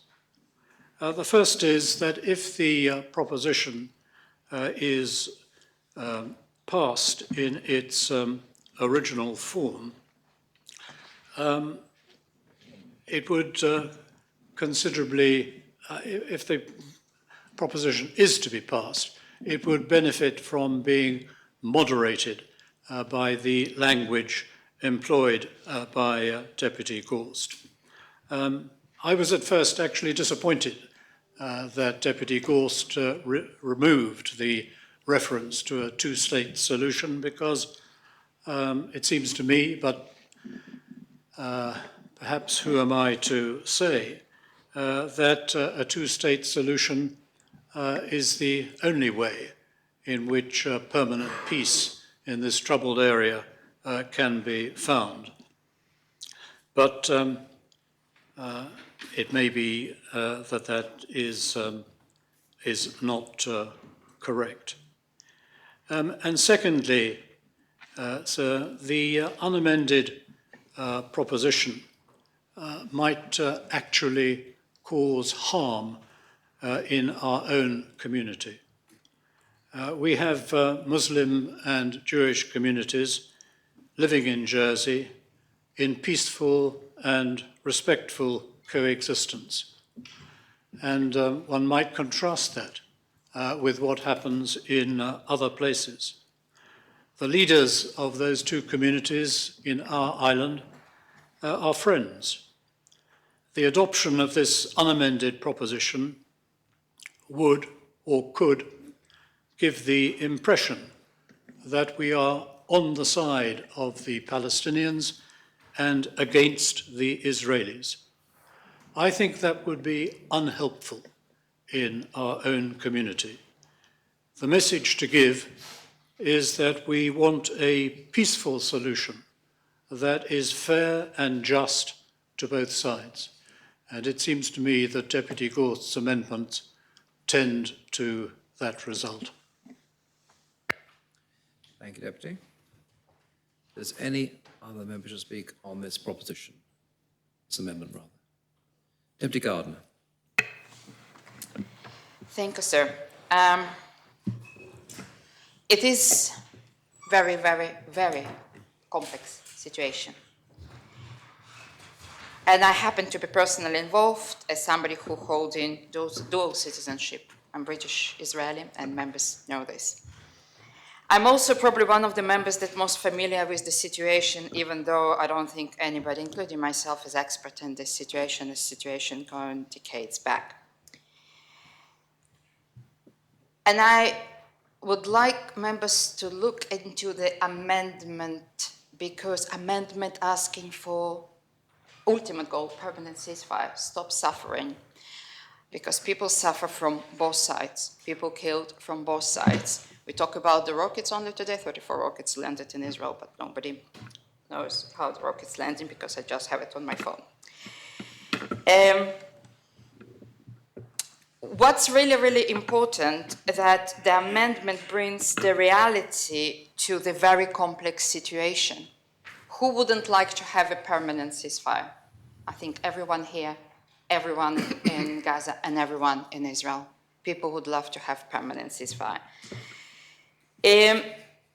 After some consideration, I would like to ask members' attention and take for 2 minutes a bit to the 90s, to my personal journey, and I'll promise I'll bring back to the amendment. I'm not sure where you've been in 1993 when Oslo Agreement was signed between Israel and Palestinian Liberation Organization, creating a roadmap for two-state solution. Most of the people, at least all my uni friends, we were extremely happy. We were so hopeful that the peace is coming. It's 1993, more than 30 years ago.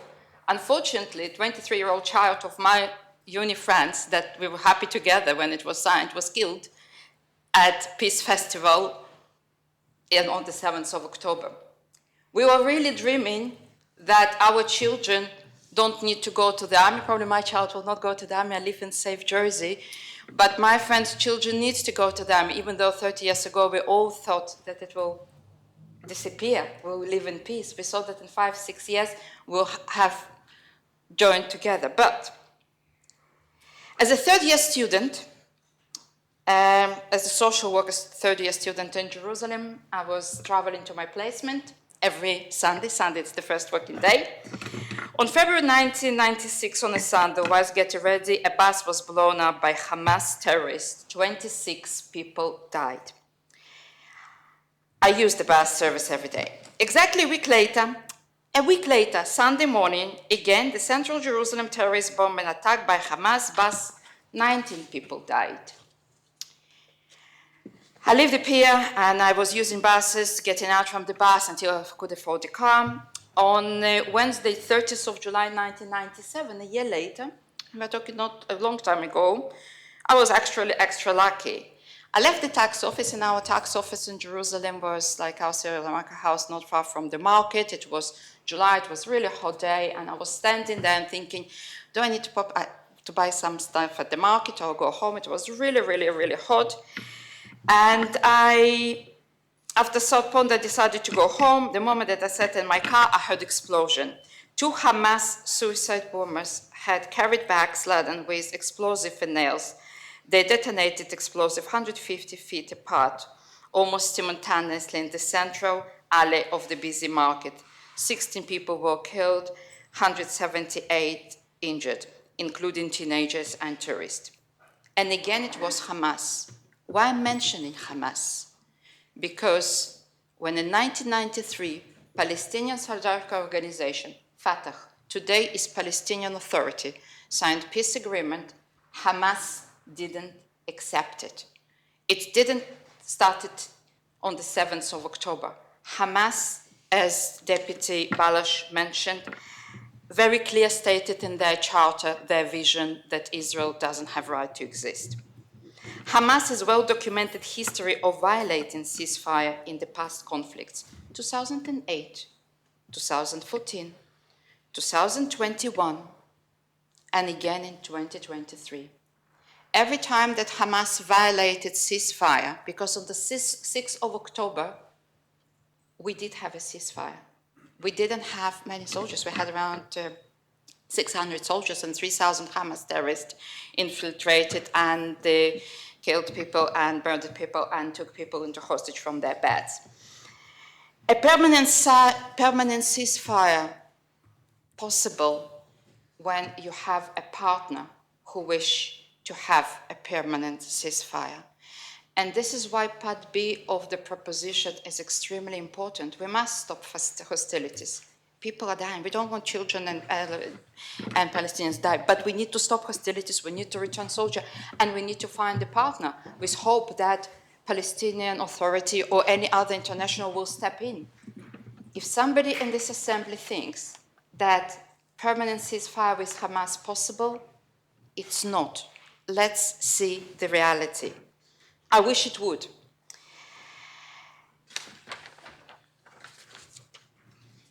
When people chanting on the street from the river to the sea over the last 4 months, do members understand what river it is? It's the Jordan River. What's the sea? It's Mediterranean Sea. What's between the river and the sea? It's Israel. Any Free Palestine map that you will find in Gaza, you can find that it's from the river to the sea according to the Hamas Charter. So Israel is the part of this from the river to the sea. So basically, Israel doesn't have right to exist. Qatar, US, France, Egypt are trying to find a way to negotiate, and I really hope that we'll find a way and we'll hear about ceasefire by next Monday, as President Biden promised.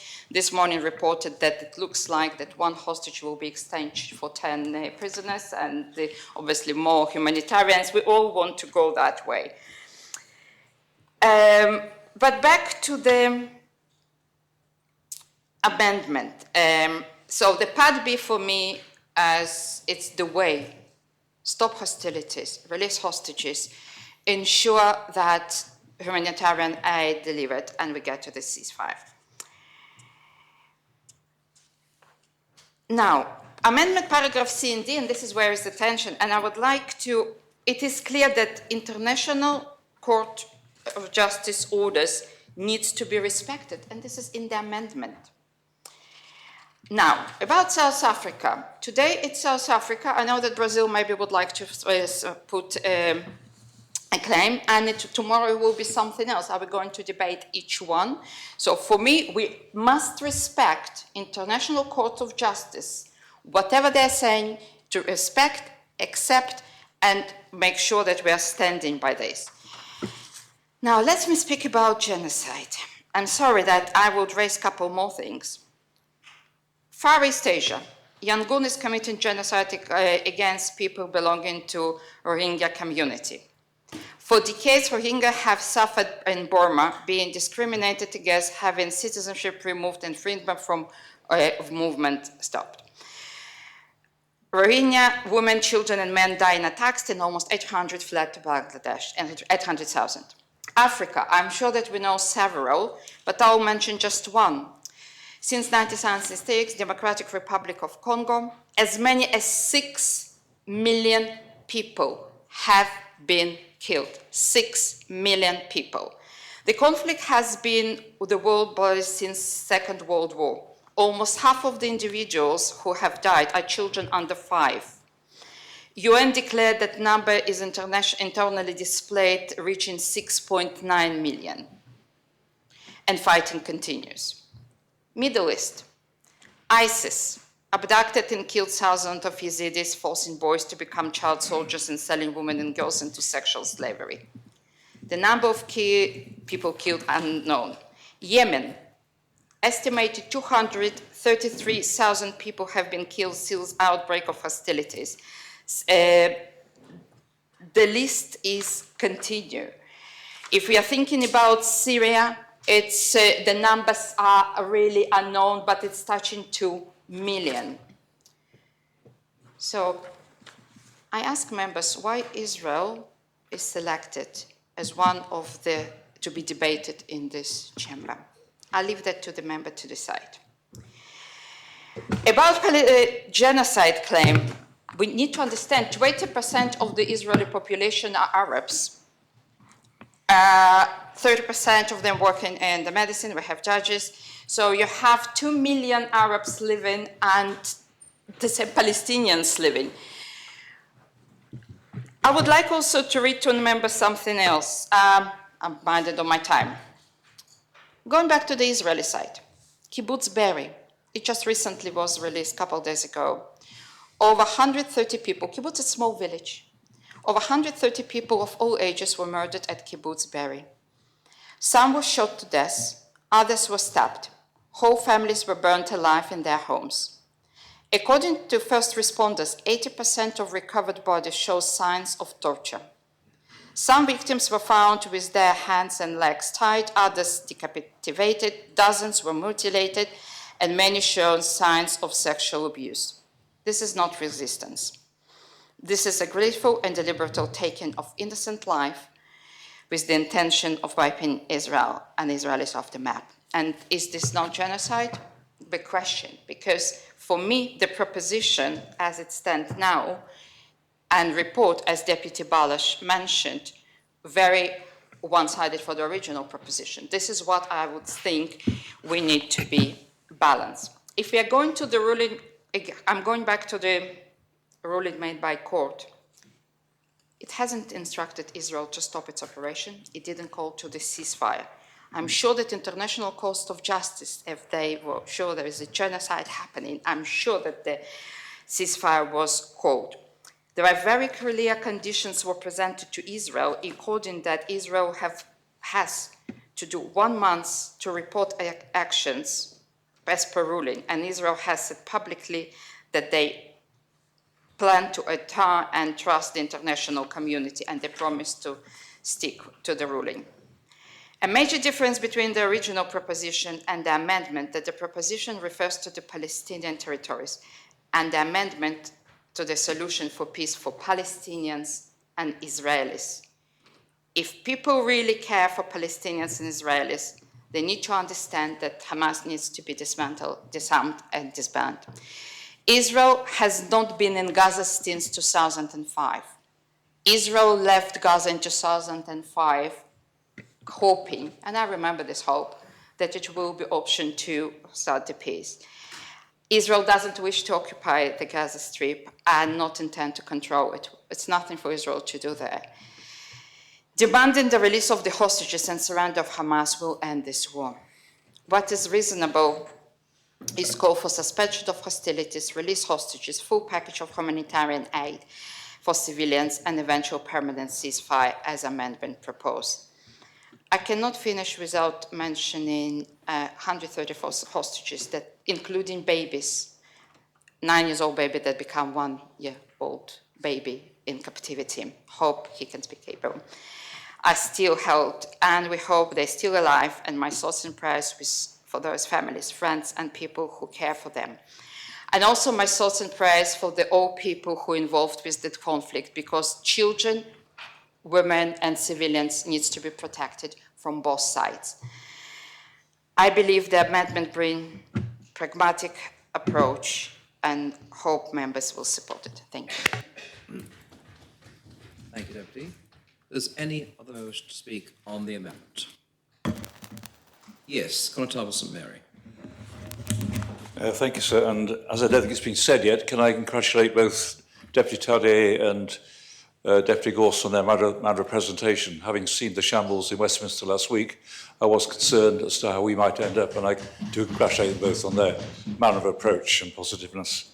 And again, I may well say something which I might live to regret, because it deemed to be taking sides, but some years ago, many years ago, I was actually in the Middle East about 2 or 3 months. I remember one time when I was befriended by a Palestinian lawyer who, shortly after the Six-Day War, he had been removed forcibly from his home in 1948 when the Israeli state was formed. And some years later, after the Six-Day War, he done so again. Whereas, as I recall it, and I'm not an expert on history here, the idea of the Israel state was it should be a one-party state. It should be a one state designed to accommodate all. And for whatever reason, and without taking sides, the two sides have not been able to live together. So against that background, I do have some sympathy with what Deputy Balish said is to what is the aim of this proposition, but I certainly do think that, despite what Deputy Messick says, I think the purpose is actually that the people of Jersey do want to make their point. They want to hear, they want their voice to be heard. So I think there is merit in bringing it in a certain way. So where I come to is just comparing the original proposition as made by Deputy Tade against the amendments. And I do see the sense in wishing to not dumb it down, make it more acceptable to most people, by which I mean avoid offensive language if we can. And the two, as I see it, the two propositions are not greatly different. I think the two sides, so I can call them that, are agreed on A. On B, I think Deputy Tadier concedes that he's not going to lose any sleep over it if that's accepted. C, the C of Deputy Tadier's proposition refers to avoid potential acts of genocide, and that word is inflammatory, I suggest. And I think that by removing that word, we're not removing it from the equation, because in Deputy Gorse's proposition, he makes reference to the decision of the International Court, and that in turn refers to genocide. It's just we are not flagging it, and I think that is a sensible step to take. Moving on to D of the original proposition, again, the concern I have with Deputy Tadier's point is that it refers to a diplomatic solution to end the conflict, including an immediate end to the military occupation of Palestinian territories. I accept what Deputy Messick says. I've been to those Palestinian territories. I crossed from Jordan and went back again on the basis that the Israelis did not stamp my passport. It's an artificial situation out there. But they are in occupation there, have been for years. And to talk in terms of an immediate end to that occupation is not going to happen. That would be part of an overall solution, I suggest. So I believe, again, that Deputy Gorse's amendment is helpful in that respect, because he's not asking for what is unattainable. And again, whether it's a two-state solution or a one-state, as I mentioned earlier, I think the original idea was that the two elements should live in harmony. That is not happening, but and they did agree on a two-state solution some years ago, but I think as I recall, the Egyptian president was shot for his pains. So it's a long way to come before we can end up at that state. So the final point I make then is clause F. The Deputy Tadier's proposition requests that Governor Jersey express the view of the Assembly on the matter of the UK government. Deputy Gorse updates the Assembly on steps taken by ministers. And on that one, I can actually see that I have some sympathy with Deputy Tadier's proposition there. I think that if we do take a view, then why shouldn't we make that view known to the UK government? So that's how I conclude. Deputy Morell. Thank you, sir. I stand to speak with some trepidation and fear. In fact, The reticence with which members themselves have put themselves forward to speak is quite unusual in debates in this assembly, sir. I think also suggests, one, there's a desire to reflect and to understand. There's also, I think, a sense, certainly I have, a sense of fear that we may say the wrong thing, sir, and in so doing upset one community or another within the island, and that's certainly absolutely not what I wish to do. The proposition and the amendment have no question been going around my mind for some time. I'm, even now as I speak, not entirely sure which way I would wish to vote. And so in that sense, without meaning to make light of this, I may well adopt a mix and match approach when it comes to voting, sir, and would ask Deputy Gorse to take all items separately on there if possible. Every speaker who has spoken so far has done so incredibly well, and I fear I'm going to let them all down. But every time someone's spoken, I've been nodding. I've been thinking, nodding internally, if not externally. And you know, it doesn't matter if it's Deputy Tadyer, Deputy Gardner, Deputy Mezek, Deputy Balash, Constable St Mary. I've listened and I've really heard, and I've understood and felt pained by the decisions that are before us. But what is a decision like this compared to the suffering that is going on in both Israel and Gaza at the moment? It's incredibly hard. But, and there is no, as Deputy Balash said, there is no simple way forward, and the complexity of this situation is immense.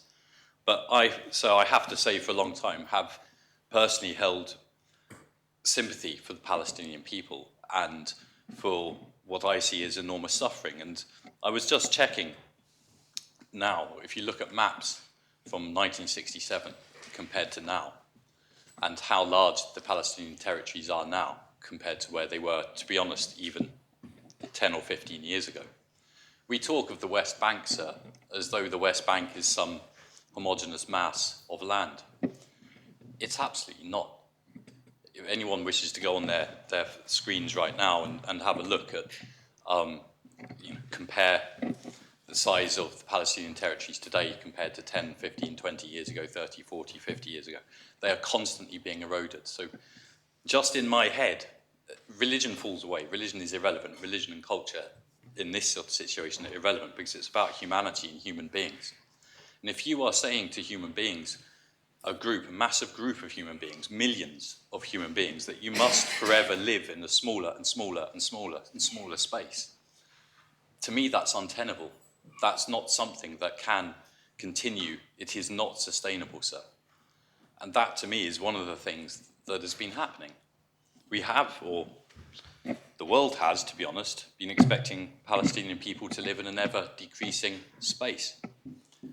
That will, no question, cause volatility and instability. And I agree wholeheartedly that there is no excuse, none, for the attack on October the 7th that Hamas launched on Israel.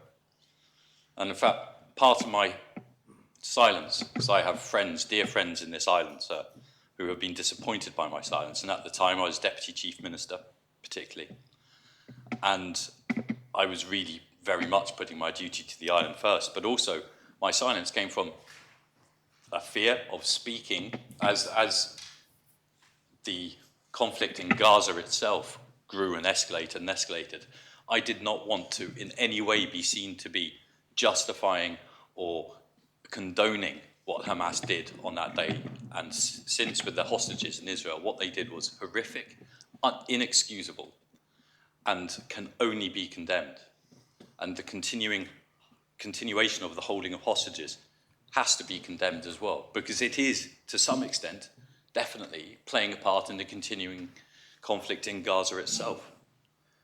But I come back to humanity and human beings.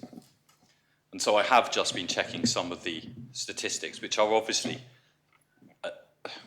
best estimates and approximations. But come January, 65,000 tons of bombs had been dropped on Gaza, sir. Gaza is a population of 2.1 million people in an area of 161 square miles, 3 times larger than Jersey. 2 million people living in an area 3 times larger than Jersey have had 65, as of a month or so ago, had 65,000 tons of bombs dropped on them. Most of those bombs, it is accepted, were indiscriminate. They were not guided or targeted bombs or missiles in any way. They were just what are called dumb bombs. Sir, that is not a response. That is utter destruction.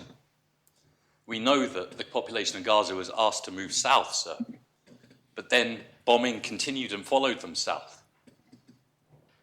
That, to me, is not how you treat any human beings or any population of people, sir.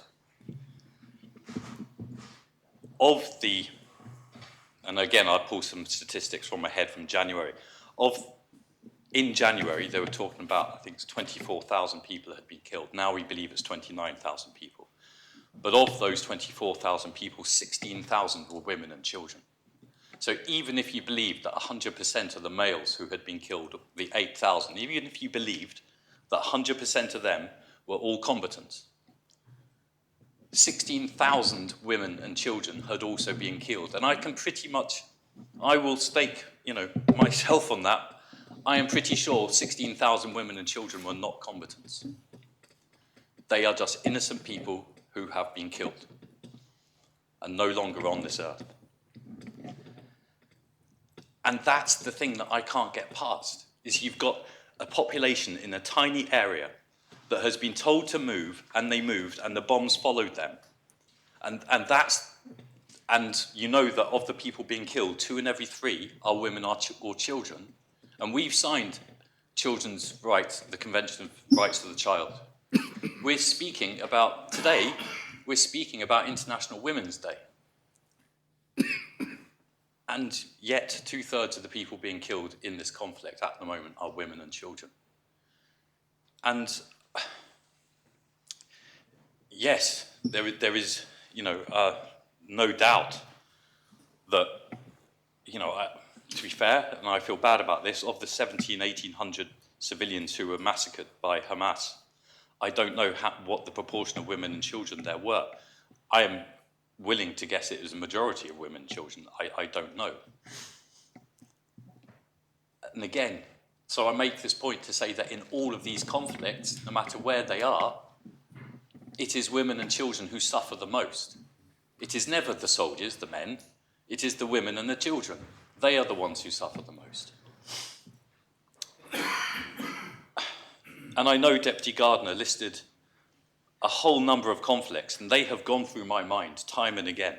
I was thinking of the Karen people and the Rohingya people in Myanmar, Burma. I was also thinking of Congo. I was also thinking of all these places. I thought, why don't we know about them? There's actually simple reasons. They are farther away. The media over here doesn't cover them. It doesn't. It's really hard for us to see or learn about these conflicts. They are not covered in the same way. There's no doubt that the story of Israel and Palestine, Britain itself has played an enormous role in that story. And I won't go either way. It has played an enormous role in that story, and so it is perhaps more natural that we hear the news from there. Obviously, America plays today a huge role in that story. Our media is dominated by America. So these are many of the reasons we hear these things, and so our mind is focused on this particular conflict. All of my life, I don't remember a day when I've been conscious about the world and not heard about the Israel-Palestine conflict.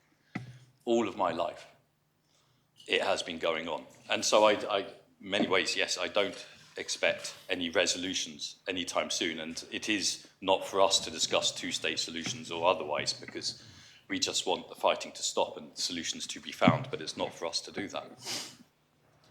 But, sir, I also come back to, we are states members elected by the people of Jersey. We do not represent people outside of this island, and so there's a huge part of me that says our strongest and our overriding duty as states members is to the people of Jersey. And that then brings me to the people who have talked about not wanting division in this island.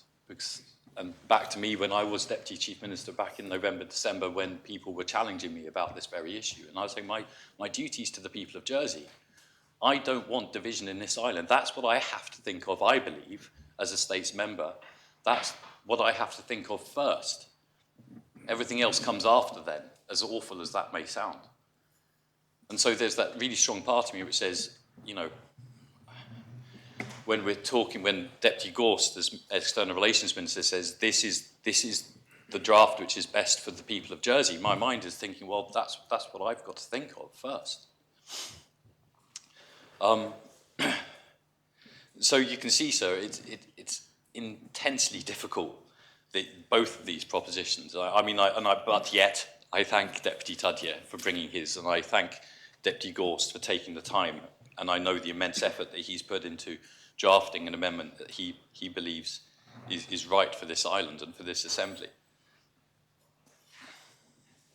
But it is right, and I'm very pleased that the Chief Minister also said it's a matter of conscience and everyone in the Assembly should vote as they think fit. And I imagine there's a lot of people in this Assembly, as me, who aren't quite sure how best to proceed on this, even now as we move through the debate.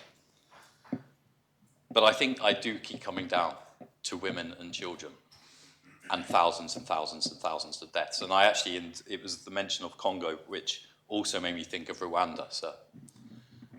And I am a child of the 90s. I may have been born in the 70s, but you know, it was in the 90s that I kind of grew into an adult, that I was a student. And I defy anyone who lived through the 1990s not to sit there and say they learned nothing about genocide during the 1990s. In Rwanda, we learned what it is to look away. We learned what it is to ignore death and destruction taking place elsewhere in the world.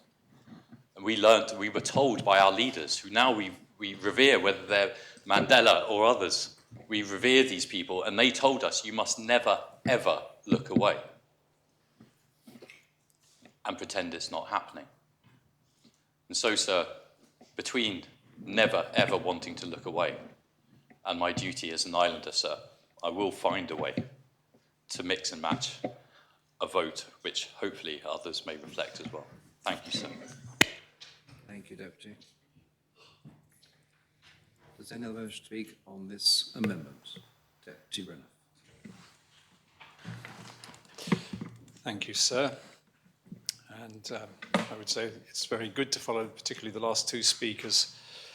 And I would say that Deputy Morell did not disgrace himself in comparison with the previous speakers at all, and set a very high bar to follow.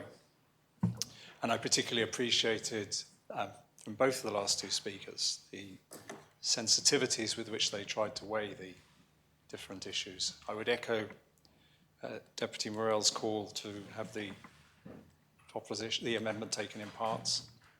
I think that would be helpful. There are two things which seem to me to be axiomatic, if you like, here. One is that, in my view, Israel has gone too far. Deputy Morell alluded to that. The suffering, the bombardments, the death, the forced movements of people. I think it is an excessive reaction to what happened, however horrific, and it was horrific. The events of the 7th of October and immediate aftermath in Israel were. So I do think Israel has gone too far. The question then is, and the second point is, how do we in Jersey respond to that? And I think that is the issue that we're all wrestling with. I think what Deputy Gorst has attempted to do is to make the proposition specific to Jersey, in a way.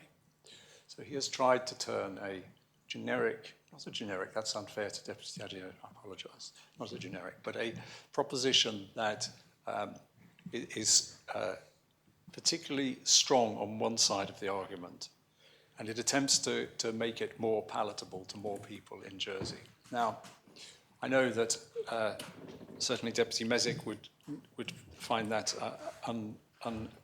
not unacceptable, but certainly hard to accept. But I think that is a noble thing to try and achieve. So then the question is, has he achieved it in that amendment?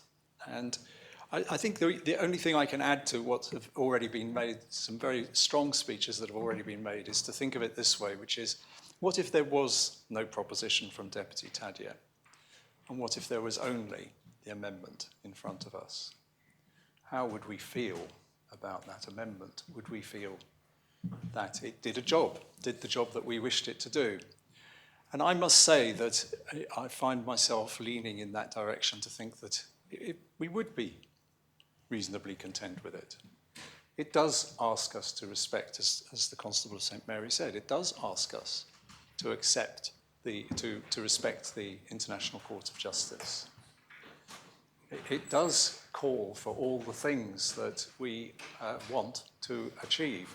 It does so in language that is less contentious for particularly the Jewish community in the island. Now, that can be called a watering down, but as Deputy Morell said, our first duty is to people in this island. We must be aware that there has been a rise of anti-Semitic attacks in the UK, and therefore the words that we use do matter. And so the question is, can we achieve most of what we want to achieve through the amendment without achieving the antagonism that might come from adopting the fully unamended proposition? I think I will probably, assuming we have the option, take yes, I will take some of the original proposition, but I will also take some of the amendments. Certainly on point F, I agree with those who've already said that I think point F should stand in the original proposition. I don't find it difficult. The one thing I do struggle with in the amendment is the refusal to acknowledge the occupied territories. They are occupied territories in all reasonable definitions of occupied territories, and I will consider quite hard how to vote on that part of it. But I think the reference to genocide is something that we need to be very, very cautious about in the context of the Jewish community. And it is not that we are saying that we do not want to stop genocide. It's not that we're saying we don't accept the court's opinion. In fact, the amendment explicitly does say that we should respect the court's opinion. But I think we should be wary of that, what a trigger word that is. And is it necessary to mention it in order to achieve what we actually want to achieve, in terms of making sure that we reinforce our support for the International Court? Do we actually have to use the word? And so I will probably on that choose to support the amendment on that part. I shan't say any more than that at this. Thank you, sir. Thank you, Deputy. Does any other wish to speak? Deputy Rob Ward. Thank you, sir. I'm very pleased to follow the last few speakers and to have heard everyone speak, and I listened to some sat next to us simply because people were speaking here, and I think it's impolite to walk past people when they're speaking. And this has actually been a debate which has been, shows a bit of quality to what we're trying to do in this assembly, I think, because of the way people have expressed those opinions. And I think what we've seen is more of a coming together of thought as we've gone through this debate at times. And it also shows how we can perhaps disagree on some areas in the right way. would also urge for this to be taken part simply to give members the opportunity, because this is a very complex, in some ways, it's very complex proposition, but in other ways it's very simple. And those simple ways, I echo the thoughts, and Deputy Morell has spoken many times, and I've sat here and not enjoyed what he said, and it's got I'm quite annoyed, to be honest, in the past.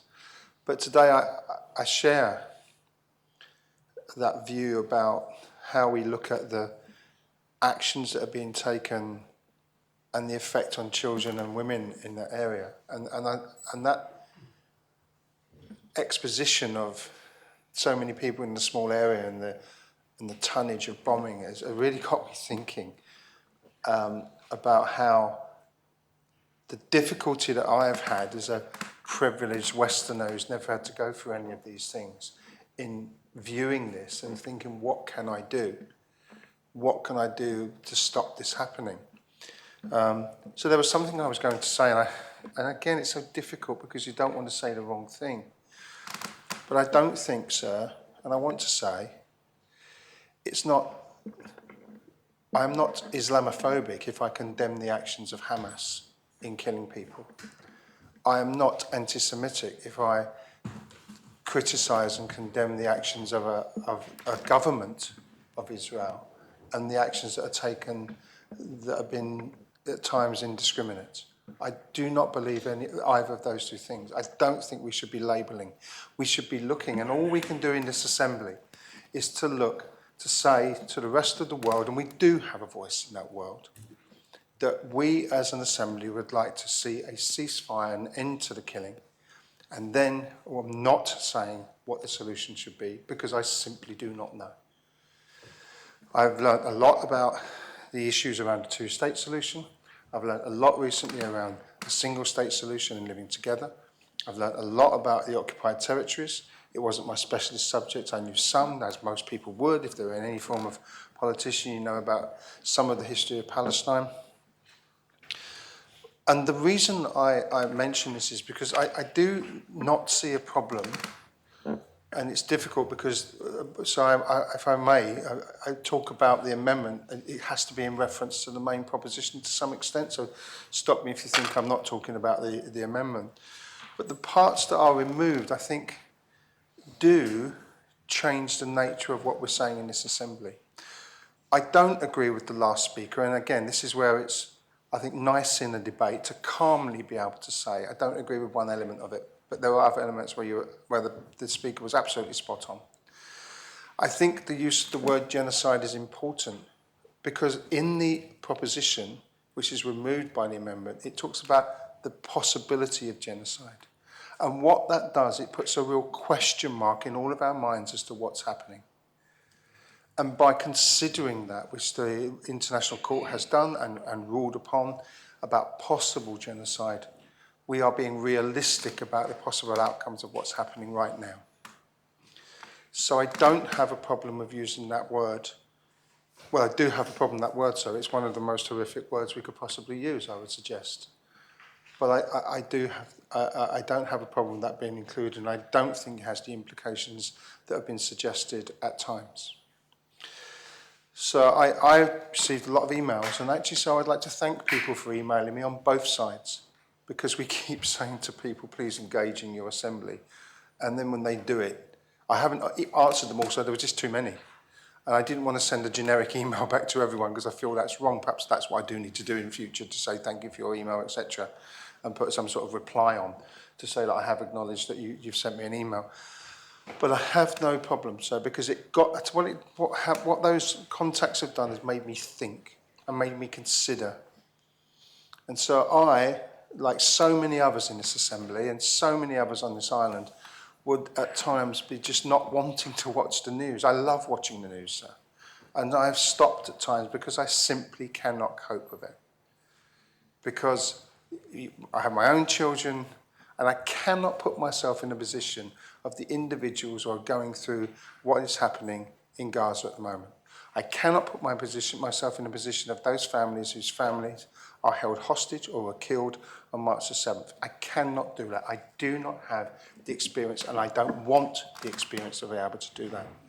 But neither, sir, can I put myself in a position or have the experience, and I don't want to, for those people who are currently living in what is an impossible situation. And therefore, I've come to the conclusion that the only thing that we can do is to call for a genuine ceasefire to end the hostilities. And in doing so, I would like to thank Deputy Teddy and Deputy Gorst for, I know they've had good conversations and they've really tried to come to a resolution. Whatever we vote for today, I hope we can come to some agreement across this Assembly and send a clear message from this Parliament, from this Assembly, that values life, values the life of children and families on all sides, in inverted commas, but in all groups in that area. So I don't feel I can support all of the amendment. The first part is fine. Part F in particular, I think, Part F is the bit that's really watered down and it doesn't really do anything, so I would urge members to reject Part F and keep the main part of the proposition. And on the other parts, I do not see an issue in accepting the main proposition because it does send a very clear message with evidence from an international court, which is enough for me. But I thank members for the quality of their debate so far and for the way in which they've thought about every single word that they've said, and I hope we can continue that. Thank you, sir. Thank you, Deputy. Does any other member to speak on the... Yes, Conor Tarvis-Mutt. Thank you, sir. Deputy Morell articulated his thoughts very well and clearly and sensitively, and articulated much of what I would like to have expressed. I know that this Assembly's already mentioned it, and we do not overlook the horrific and barbaric massacre in Israel on October the 7th, which members will know resulted in the largest loss of life in one day in Israel's history. And I also hope that this Assembly will also join me in condemning the horrific rise in anti-Semitism around the world in recent months.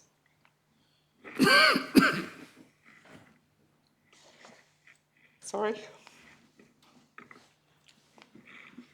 This is such a difficult and so soul-searching vote, and this area of the world is so complex. And I, like Deputy Morell, have lived with the Israeli Gaza conflict through my whole life, and I'm a great age now.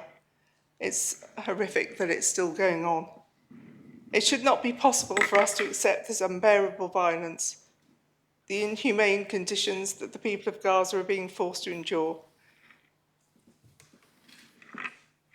Sorry, I didn't realise I was going to get upset. I cannot condone the level of devastation and destruction that has taken place, the sheer loss of life or the starvation they've been forced to endure. I cannot see any alternative to voting for this proposition, and I ask for this amendment to be taken in parts. To quote the Palestinian academic Malika Shwaik, S-H-W-A-I-K, I don't know how to pronounce it, writing the London Review of Books in January, we should call things what they are. The conditions in Gaza are inhumane, but they are also human-made. Deputy Banish has often spoken of Jersey to seek greater independence in its external relations, to speak with its own voice rather than that of the UK. Perhaps this is one of those moments where the vote last week in the House of Commons was at best a complete mess. We as an Assembly can stand up today and speak with the clarity that the United Kingdom should have spoken. We have a chance to add our voice to those in the international community seeking a ceasefire, so let us take it. Thank you. Deputy Southern.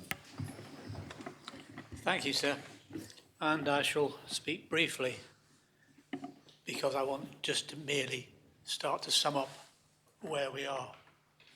And I'm taken back to 2003 when I first started interfering with what turned out to be our foreign policy. And my question I asked was, do the people of Jersey have an opinion on the invasion at the time? And does the people of Jersey have an opinion on what's happening in the Middle East today? And the two seem to be similar. The answer was, in both cases, yes. Of course, the people of Jersey have a position, then as now.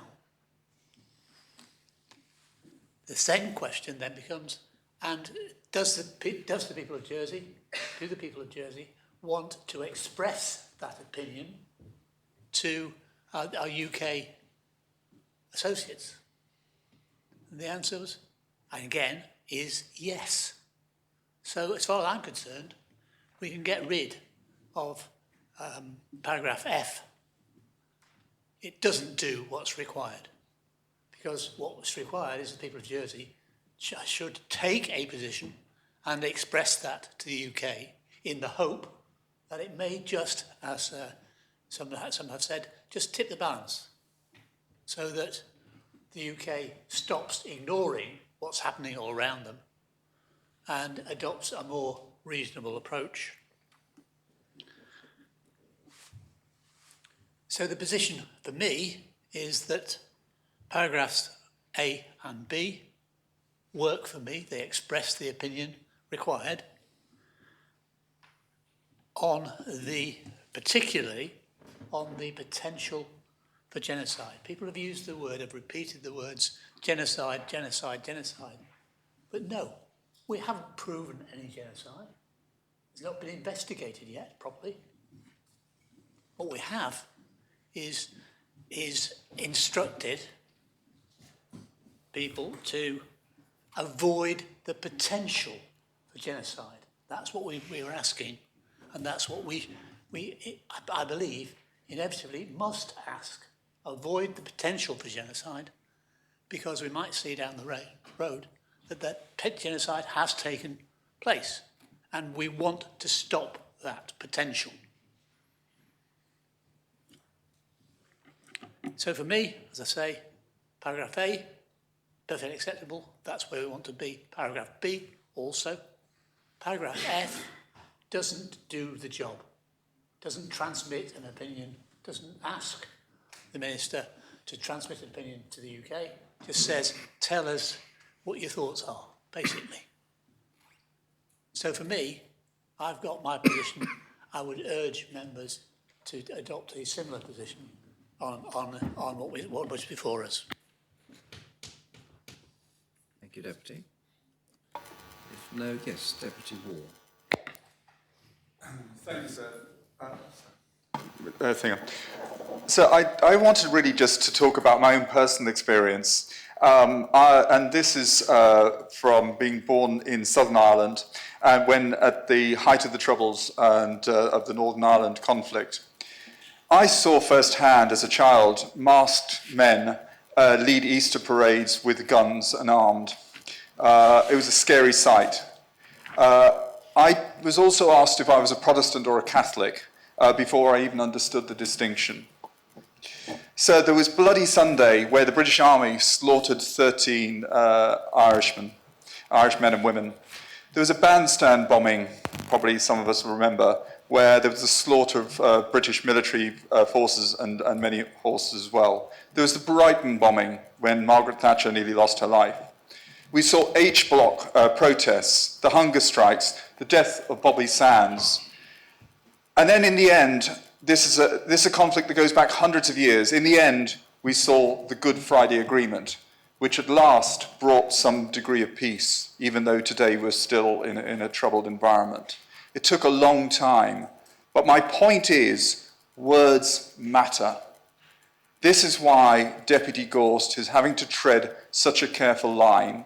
This is a hugely complex area, of which I am very, very know so little about. In fact, yesterday's meeting brought by Deputy Gardner was insightful as well. I really know nothing. I've just scratched the surface of this conflict. I know more about the Northern Ireland conflict because of having lived in Southern Ireland and knowing the history of that. So I can't understate how important every single word matters. And this situation, I think that's why we have to respect Deputy Gorst, and I think his amendment, I will be backing that. Thank you, sir. Thank you, Deputy. Deputy Lavey. Thank you, sir. Since the Israeli offensive in Gaza, 29,700 have been killed. Approximately 70% of those are reported to have been women and children. 1.7 million have been forced from their homes, around 50% of housing stock destroyed, 394 schools damaged, that's about 80% of total school buildings, and all 7 universities destroyed. 12 of the 36 hospitals in Gaza are partially functioning, and famine, not food insecurity, but famine, is now a reality on the shores of the Mediterranean in 2024. This is appalling. Yes, of course, a ceasefire is required. Hostages must be released and a resolution found. As Minister for International Development, my primary concern is advocating for humanitarian assistance, as over 2 million people now depend on it.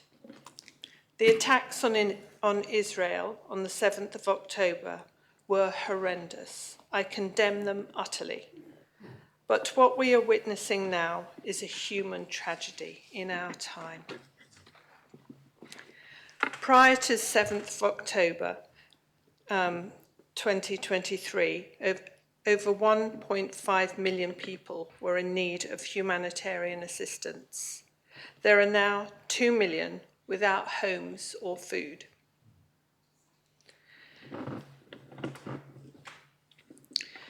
And Jersey, in some small way, through Jersey Overseas Aid, has tried to support those in need.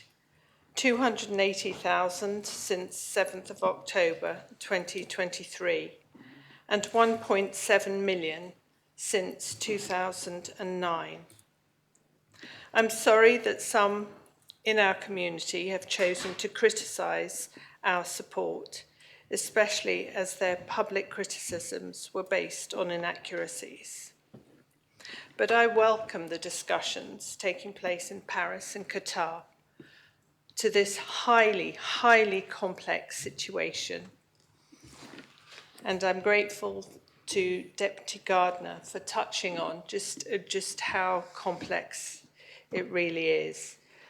I welcome the proposition that's been brought forward and to the amendments. Both are good and well-meaning. Both ask for a permanent ceasefire. And it's just up to individual members which wording, as has been said before me, wording is important. It's up to members how they vote on each. Thank you, sir. Thank you, Deputy. Deputy Luce. Thank you, sir. So when I was first elected to this Assembly in 2011 to represent St Martin, my motto was working together, making things better for my parishioners by working together on local issues, St Martin's issues such as drains, car parking, schools, but also to help decide on wider island issues here in this Assembly.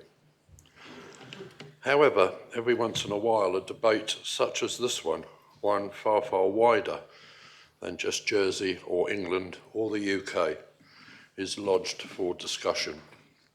Consequently, and prompted by the very many, huge number of emails I've been sent, I've spent much time in the last few days thinking about affairs outside of the island. One of those emails, sir, suggested to me that I think back to the occupation here in Jersey, and I've done that.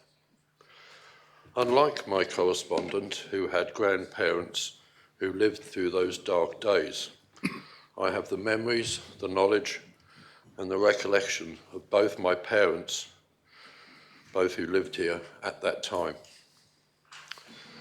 During the occupation, my late mother worked in the island's leading music shop in Beresford Street, and many of the occupying forces regularly visited the shop to buy sheet music, instruments and other items. Despite having both her brothers away serving in the armed forces, and despite living in really challenging conditions brought on specifically by the occupation, my mother always made every effort to be polite and helpful to German soldiers, but never accepted any of the many invitations she had to play at concerts arranged by the occupying forces. She continuously trod a difficult road to find a middle ground. In the same way, sir, the bailiff of the day sat in the very chair that you occupy today, and also had to make some equally difficult but far more significant decisions during those dark days of Nazi rule. Not only were they difficult, but often they were unpopular with many islanders. Lord Coutances was accused by some of being too helpful to the occupying forces, and by others of not being friendly enough. And there were accusations on both sides at that time that he might have done better. Hindsight is a wonderful thing, sir, but looking back, it is clear that he too found a middle ground and worked together with all on the island at that time to find outcomes that helped everyone, even if they didn't realise it at those difficult times.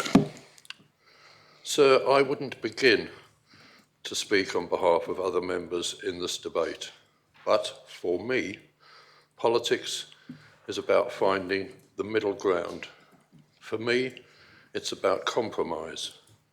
It's about empathy and spending time considering how other people feel, people from all sides of the debate, wherever they might be.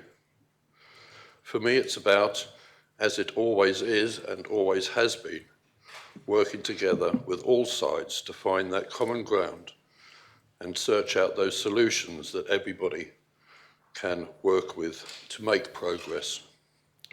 I will be supporting the amendment, though. Thank you, Deputy. Does any other member wish to speak on the amendment? I call upon the Minister to reply.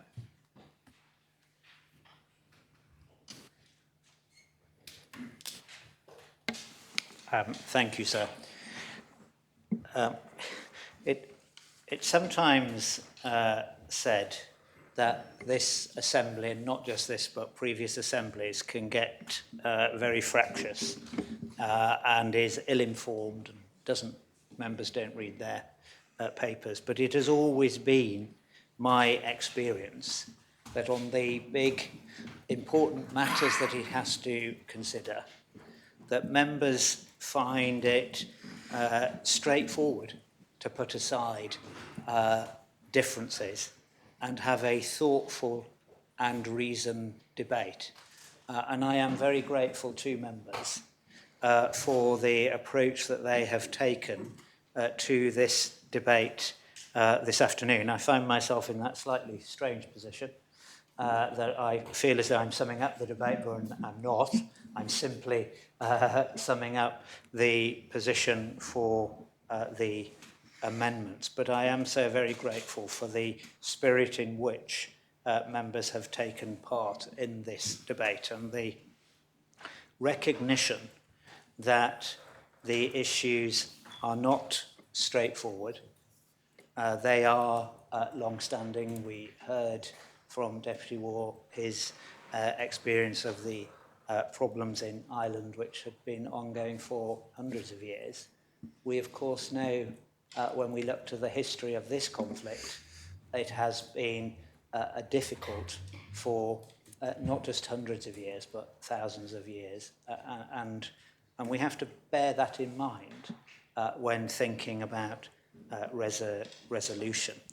And so I don't want to go through all of the points I made about why I drafted the words that I did to Deputy Tadia's proposal.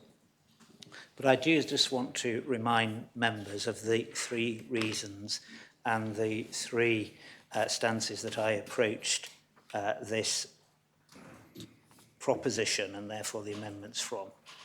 And firstly, that was aiming to preserve the ongoing cohesion and unity of our community here in Jersey.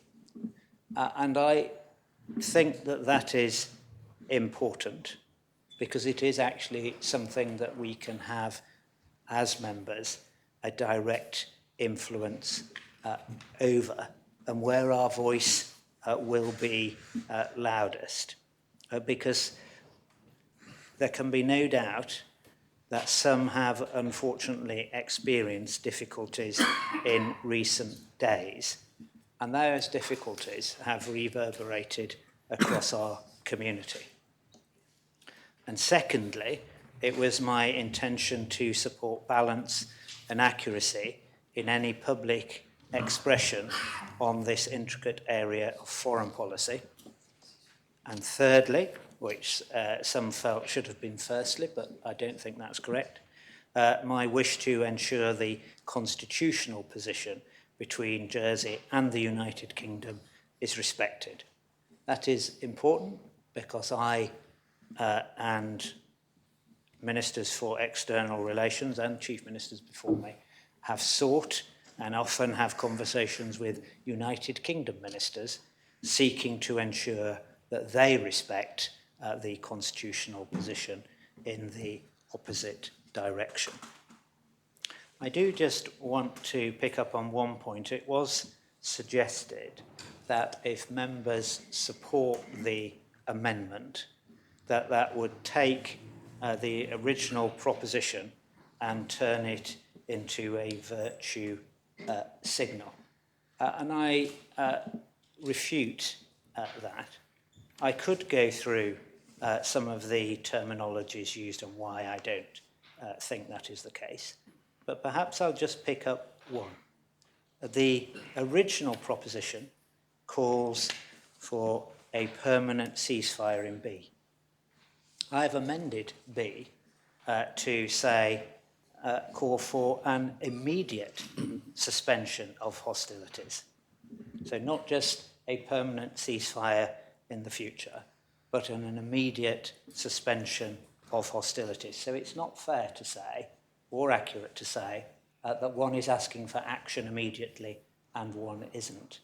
If we are making that accusation, say that the amendment is asking for immediate action, and that is immediate suspension of hostilities to, as I said, deliver those three important things: the release of the hostages and those held under unlawful detention, provision of humanitarian assistance, and a permanent ceasefire.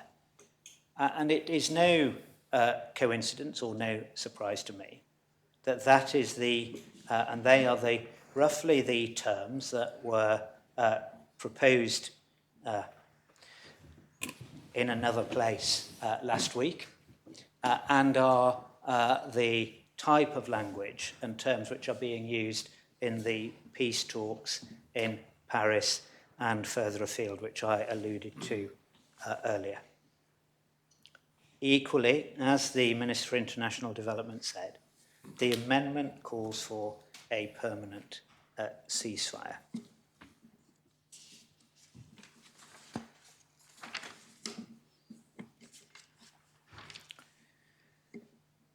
Words matter here. They matter in this assembly. They matter in relation to this conflict. And they matter to the community that we serve. The Assembly is about to express its view on this matter, and I discussed that in my opening comments. But I am strongly of the opinion that we should do so in a balanced, nuanced, and constitutionally appropriate manner. My aim is to maintain respect and unity within our community.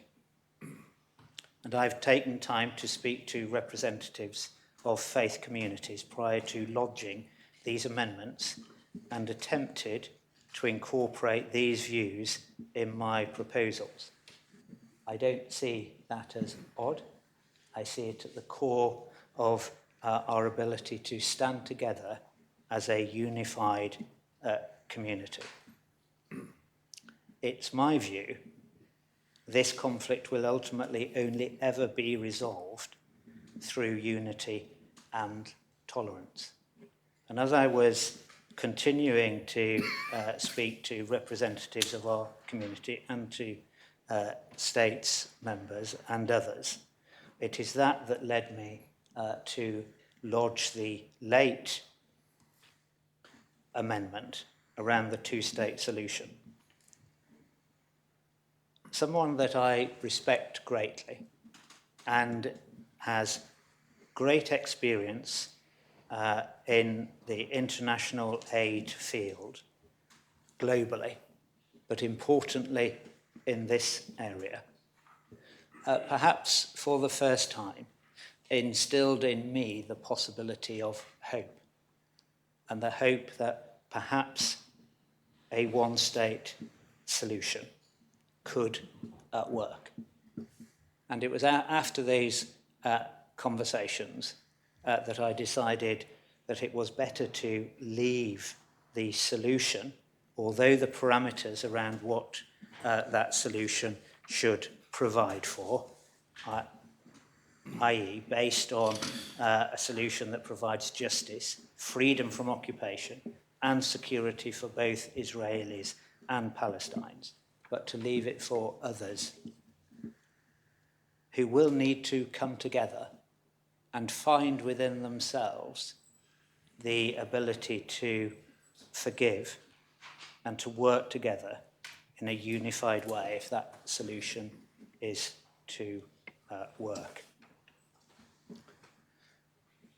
The conversations that I've had have made very clear that we cannot take this unity and tolerance in Jersey for granted, especially when discussing issues as complex and sensitive as we are, which is why some speakers have spoken and felt very strongly that they would like to keep the word genocide in.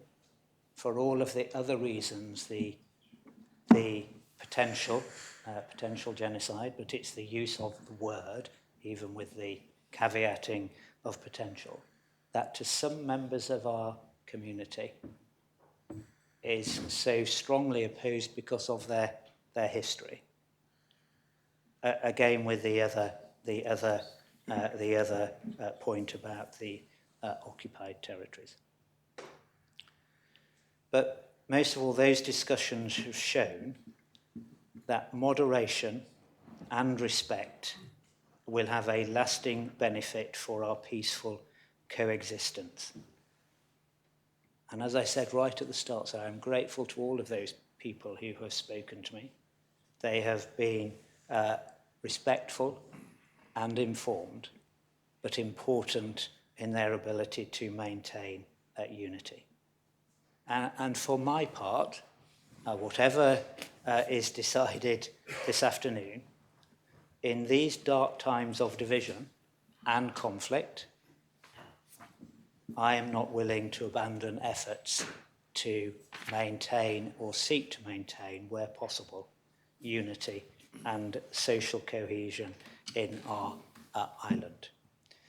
And with that, sir, I maintain the amendment. I've heard what members have said, and I had already intended to seek individual votes on the various parts. I've also heard what the majority of members have said about Part F. I think it's already been proposed, sir, so it will need to go to the vote because it's been proposed. But let me reiterate to members that my job is to be the External Relations Minister for Jersey, whilst I have the confidence of the Assembly. and therefore I will act in the way that they ask me to act, whatever the vote is this afternoon. But I just thought it was clear that I said that, sir. So I maintain the amendments and call for the appel on the individual paragraphs, please. Thank you, Minister. So, members, we now move to 6 separate votes. The graphic will... So may I just confirm, the default position, if any one of the A, B, C, D or F fails, is the original proposition wording? That's correct. Just to confirm so that Absolutely everybody... correct, yes. So the graphic will read out the specific amendment that the Assembly is considering before the vote. Members will be best able to appreciate the consequence of the amendment if you have in front of you the original proposition and the amendment, which has highlighted in yellow the amendments. If any member wishes to be reminded about the content of those documents because they're not in front of them, then do let us know before the vote takes place. We now move to the first amendment. The graphic will read the amendment and then open the voting. Page 2, paragraph A, for the words the loss of civilian lives, substitute the words death and harm to civilians, and after the word especially, insert the words women and. The voting is open. I invite members to return to their seats and cast their votes in relation to the First Amendment.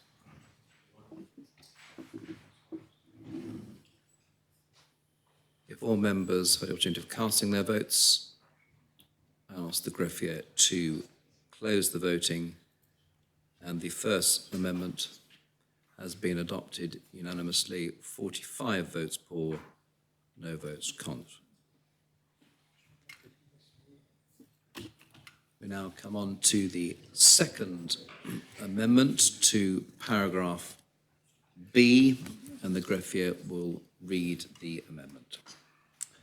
For the words a permanent ceasefire, substitute the words an immediate suspension of hostilities, and for the words and that all hostages and those held under unlawful detention should be released, substitute the words to enable the unconditional release of hostages and those held under unlawful detention, the urgent provision of humanitarian assistance and a permanent ceasefire. I invite the greffier to open the voting and members to cast their votes.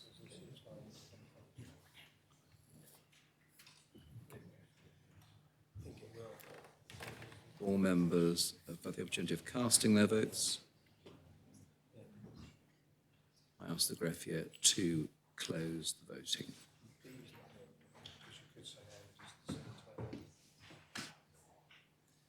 And I can announce that the Second Amendment has been adopted, 35 votes for, 10 votes contre. Now come to... Do we have the 10, sorry, sir? Yes.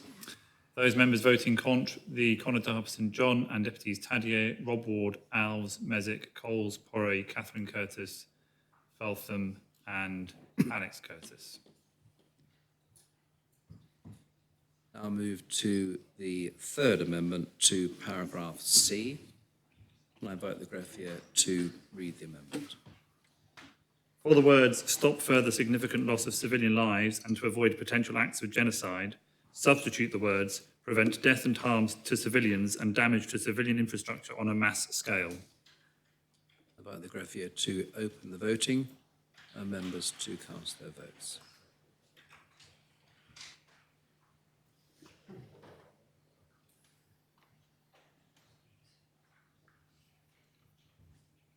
If all members have had the opportunity of casting their votes, I invite the greffier to close the voting.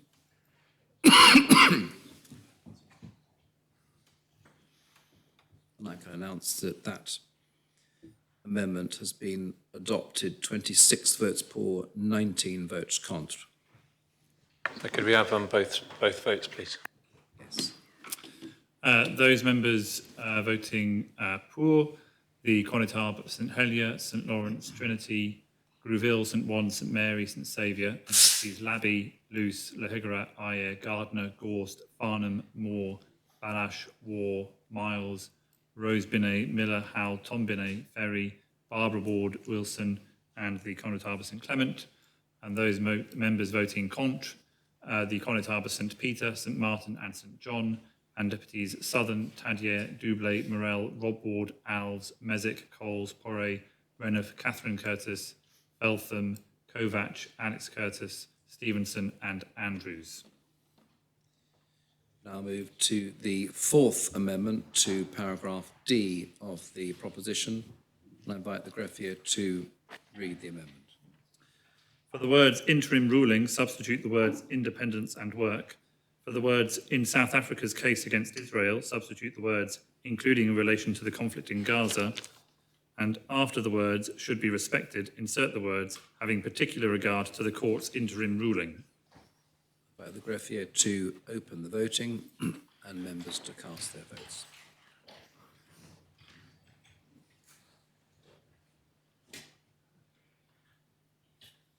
If all members have had the opportunity of casting their votes, I ask the greffier to close the voting. I can announce that the Fourth Amendment has been adopted. 29 votes pour, 16 votes contre. Now move on to the Fifth Amendment to paragraph E. I invite the greffier to read the amendment. For the words solution to end the conflict, substitute the words resolution to the conflict is vital. Delete, including an immediate end to the military occupation of the Palestinian territories should be pursued by the UK government and its allies. And after the words lasting peace in the region, insert the words based on a solution which provides justice, freedom from occupation and security for both Israelis and Palestinians. I invite the greffier to open the voting and members to cast their votes.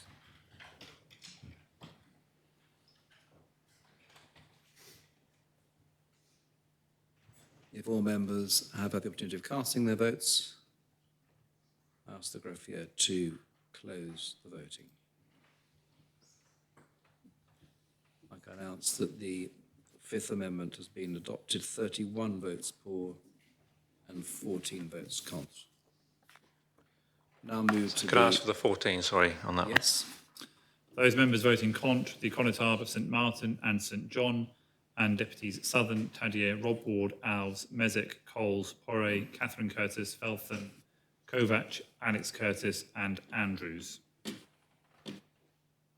I'll move to the Sixth Amendment to paragraph F. I ask the greffier to read the amendment.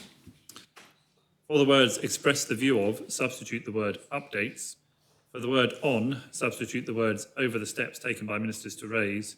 And after the word matter, for the word to, substitute the word with. I invite the greffier to open the voting.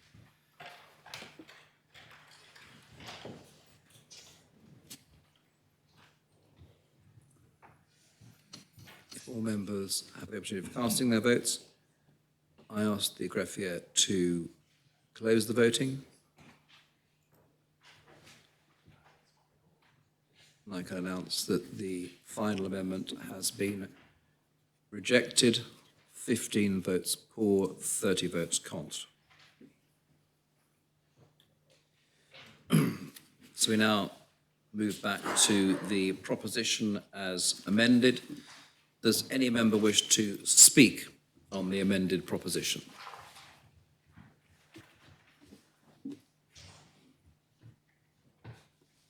If no member wishes to speak on the proposition as amended, I close the debate. Is the appel called for? No, sir, I'd like to sum up if I... No one's made a speech and no one's made a speech in... I presumably sum up though because it's been amended. It's an amended proposition, so...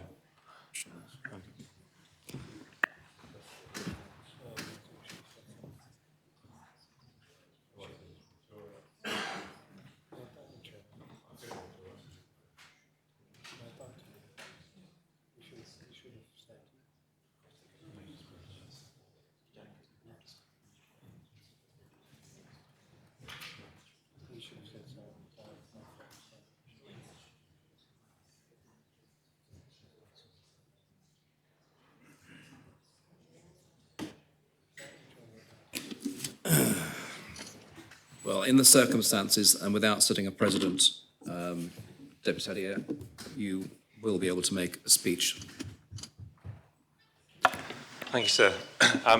Yes, thank you, sir. I'm not sure what the correct protocol should be in that case, but it seems strange that I, on the one hand, already have suffered, if I can use that kind of language with slightly tongue-in-cheek, the indignity of not having my proposition voted or even debated because it didn't get to the floor of the Assembly. That's just politics, I accept that.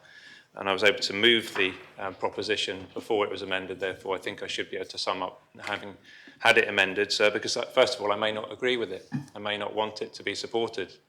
And it is in my name, sir. So members should probably know whether I still support the proposition, still think it's worth supporting, or indeed I might wish to withdraw it. So I won't do that. Members will be happy to know.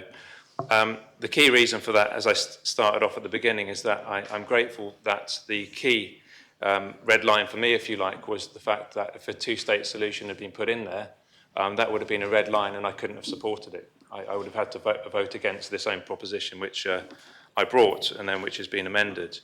It doesn't necessarily fill me with great enthusiasm to sum up somebody else's proposition, but we have had a debate on it, and I think the debate has been useful insofar as it's allowed members who perhaps up until now haven't put anything on the record to do this in the context of a parliamentary debate, which is, of course, the right context for us to make those comments in.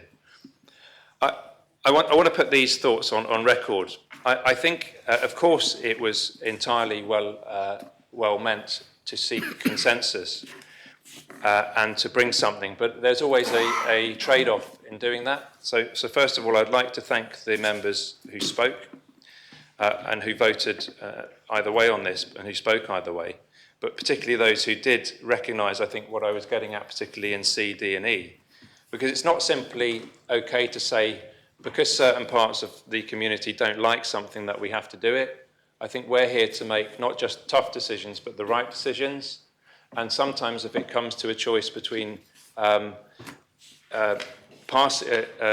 for something that might possibly offend some sections of the community or doing the right thing, I know which I will always choose. It will always be the latter, which is doing the right thing. The second point is that we can't have cohesion in the community on an issue like this. And I think we have to accept that, but we also have to accept that the divisions that we have are far preferable to the divisions that exist in the region. Because it's okay to say, you know, I don't really agree with you on that, and this is the reason for that. And I think we don't do that enough in Jersey. I think we don't have the cohesion that we sometimes like to believe that we have. And what we simply do is that we just silence voices, that we actually operate in different communities. So we say, we'll tolerate you. We'll come together once a year for Remembrance Sunday. We'll come together again once a year for Holocaust Memorial Day. And we'll go through the motions of parading next to each other and saying, oh, look at the faith communities, they agree with each other. When in reality, nothing serious is ever touched on. You don't get those debates where Radio Jersey say, and today we've got two guests on the radio. We've got the leader of the Jersey's Muslim community, and we've got the leader of the synagogue, and we've got the leader of the church community, and we're going to have a phone-in about Gaza. Because we don't want to do that, because it's too difficult a subject to broach in Jersey. And so what happens, it bubbles under the surface. And this idea that by passing an amendment today, an amended version of this, everything is going to be okay. Actually, it's quite likely that there isn't going to be social cohesion over this, because we're more likely to have annoyed another group for a particular reason, rightly or wrongly, and they're going to remember that, and it will create those divisions. But I'm not going to dwell on that, sir, because I think we've had the debate on the proposition. I think it's taken us effectively back to the point where at least we've reclaimed our right to be able to tell the minister what to do, even if we're not going to tell the UK what they have to do. Because essentially we've got a proposition here which mirrors, to all intents and purposes, the UK proposition. I think it has been watered down. I think many of the better parts of it have been taken out, and we're simply going to tell the UK that we agree with them. So hand that over to the Minister for External Relations, who thankfully will come back. We've passed probably the one part of the proposition which is the lowest common denominator, sir. But to bring this back to where we started, sir, this isn't about us. It isn't about our individual views on what should or shouldn't have been in the original proposition. It is about getting to that point of peace in the region. It is about making sure that those conversations happen. Deputy Wall was quite right, I think, to make the comparisons with the island of Ireland, which is still divided in two, but is in a much better position than it was 25 years ago, despite, of course, the fact that the UK has thrown another metaphorical, what should we call it, a surprise onto the table by saying, guess what, we're not going to be in the European Union anymore.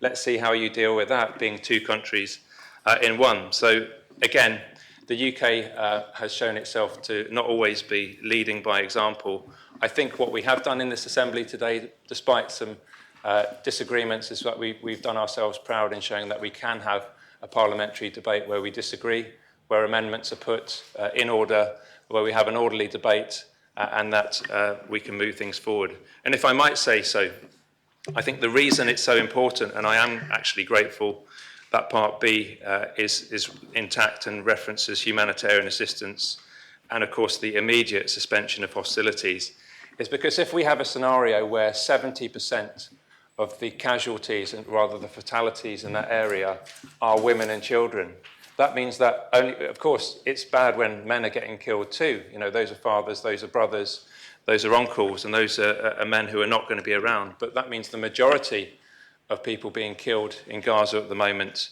are women and children. And it will be the women and children who play a fundamental role in the peace process. This is what we saw in Northern Ireland. It's those voices. It's when the conversations and the shouting stops and the conversation starts. It's when the children start playing in the schools and on the streets together, irrespective of creed and language and religion. Religion's the same as creed, but of upbringing. And it's when the women start getting together. I was reading an article by Hillary Clinton where she said it's when the women in Northern Ireland started to get together over the kitchen table, and they started drinking tea together, and they started realizing that what they shared in common was much more than the divisions that they had. So if we can bring it back to that point where actually the ordinary civilians who are now suffering in Gaza, we all hope that stops. We all hope it stops very soon, that an immediate response is put on the table, that a diplomatic solution is found, which we don't have all the answers to, but which can bring lasting peace in the region, so that in 25 years' time, and hopefully quicker than that, future politicians can be saying, and looking back at those politicians in the area and say, isn't it strange, we didn't think there'd ever be peace in the region, but now these two feuding parts have got this strange friendship, which we never thought they'd have. So I do maintain the proposition and amended proposition, sir, and ask for the appel. Thank you. The appel has been called for. Members are asked to return to their seats. I ask the greffier to open the voting on the proposition as amended.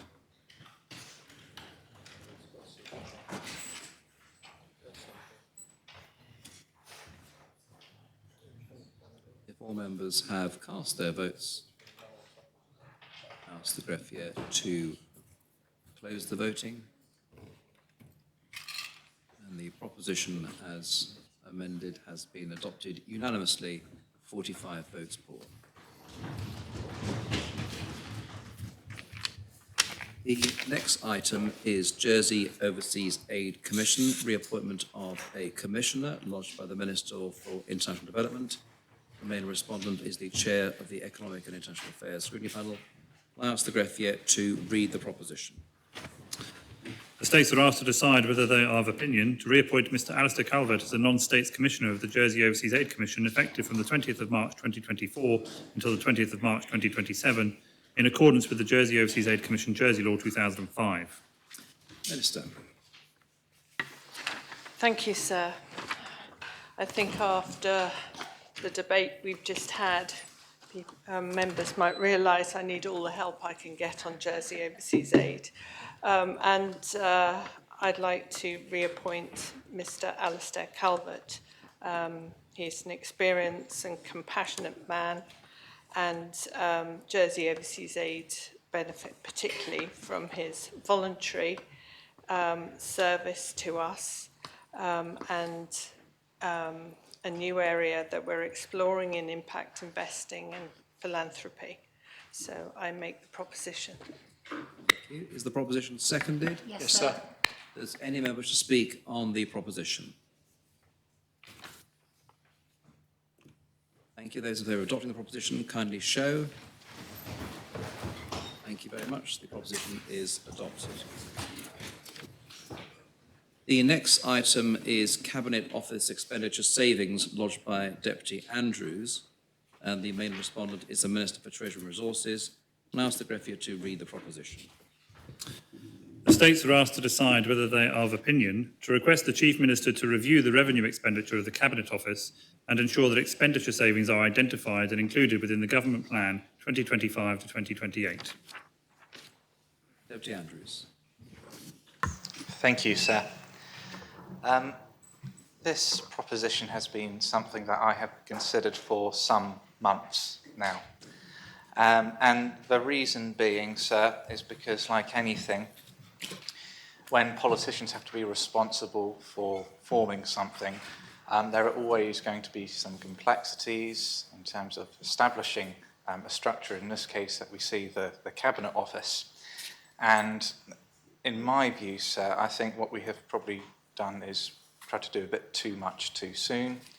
And unfortunately, I think in terms of when we're looking at the accountability, in terms of what is actually happening in the Cabinet Office, it's very difficult to really discover what everybody is doing within the Cabinet Office. And really what we ought to be doing here, sir, is looking at how we can best restructure not only the Cabinet Office, but also, in my view, the public sector.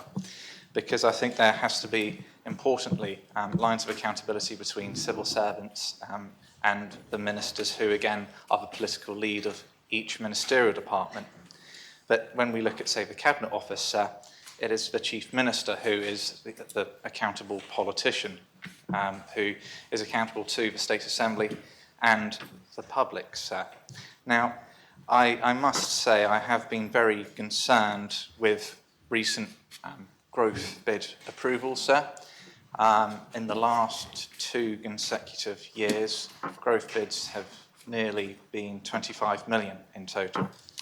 So, you know, we also have to ask questions, well, what exactly is the 25 million going to deliver within the Cabinet Office? And is that going to provide better service delivery that is going to provide benefits for the public, sir? Now, I think more questions have to be asked moving forward, and this is the reason why I've lodged this proposition, sir, because I think it's important, even though we've had a transition in leadership, that the new Chief Minister is held to account, because he did say in his vision statement that we have lost our way. Government is too cumbersome, it tries to do too much and achieves little. We must slim down. And I think those words resonate very much with me, and hence the reason why I decided to lodge this proposition to give the new council sufficient time to propose reform to the Cabinet Office, and that may comprise of changes where we see certain elements of the Cabinet Office being reshuffled back into ministerial departments, and it may also see a reduction in terms of the size and scope of what the Cabinet Office is seeking to do. So, sir, I am quite content in terms of proposing this. I know I spoke to Deputy Farnham, and he is also going to be supporting me. Well, I hope he is anyway, he did say that before. So I think it's probably best that we move a proposition and allow members to contribute to the debate, sir. So thank you. Is the proposition seconded? Yes. Does any member speak on the proposition? Deputy Ferry. Thank you, sir. It was my pleasure to recently be appointed by the Chief Minister to be Vice Chair of the States Employment Board, and it is in that capacity that I speak to this proposition today. One of the key roles of the board is to ensure that the public service conducts itself with economy, efficiency, probity and effectiveness. That includes the Cabinet Office. I understand the concerns that I've heard from some members expressed about the size of the Cabinet Office and the importance of investing our resources in frontline services. We have a duty to prioritise services and to use public monies well. However, that includes investing in services such as information technology, especially cybersecurity and human resources. That's what any public sector company would do. Our frontline services couldn't work effectively without investment in these corporate support services. We also need a strong policy function that can help us deliver complex pieces of legislation and support us in achieving the outcomes we all want. We need more propositions coming to this Assembly, not less. A number of functions have also moved into the Cabinet Office over the recent years, including the People Hub and Health Accommodation Team and the Immunisation Team. Since 2020, 184 staff have moved into the Cabinet Office as a result of these changes. The actual growth in staff since 2019, therefore, has been around 120, of which 70 are in information technology and human resources. That's still a large number and needs examination.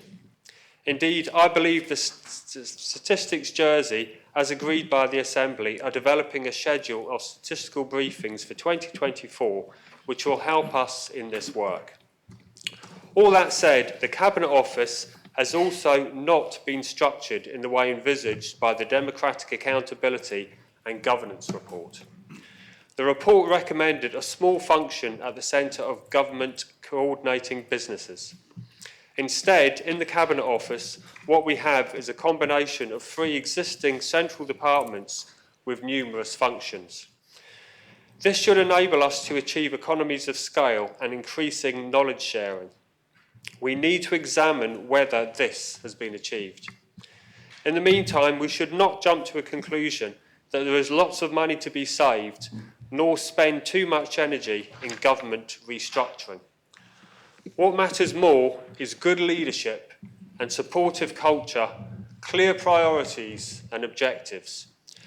Sir, the new ministerial team has only been in place for 4 weeks.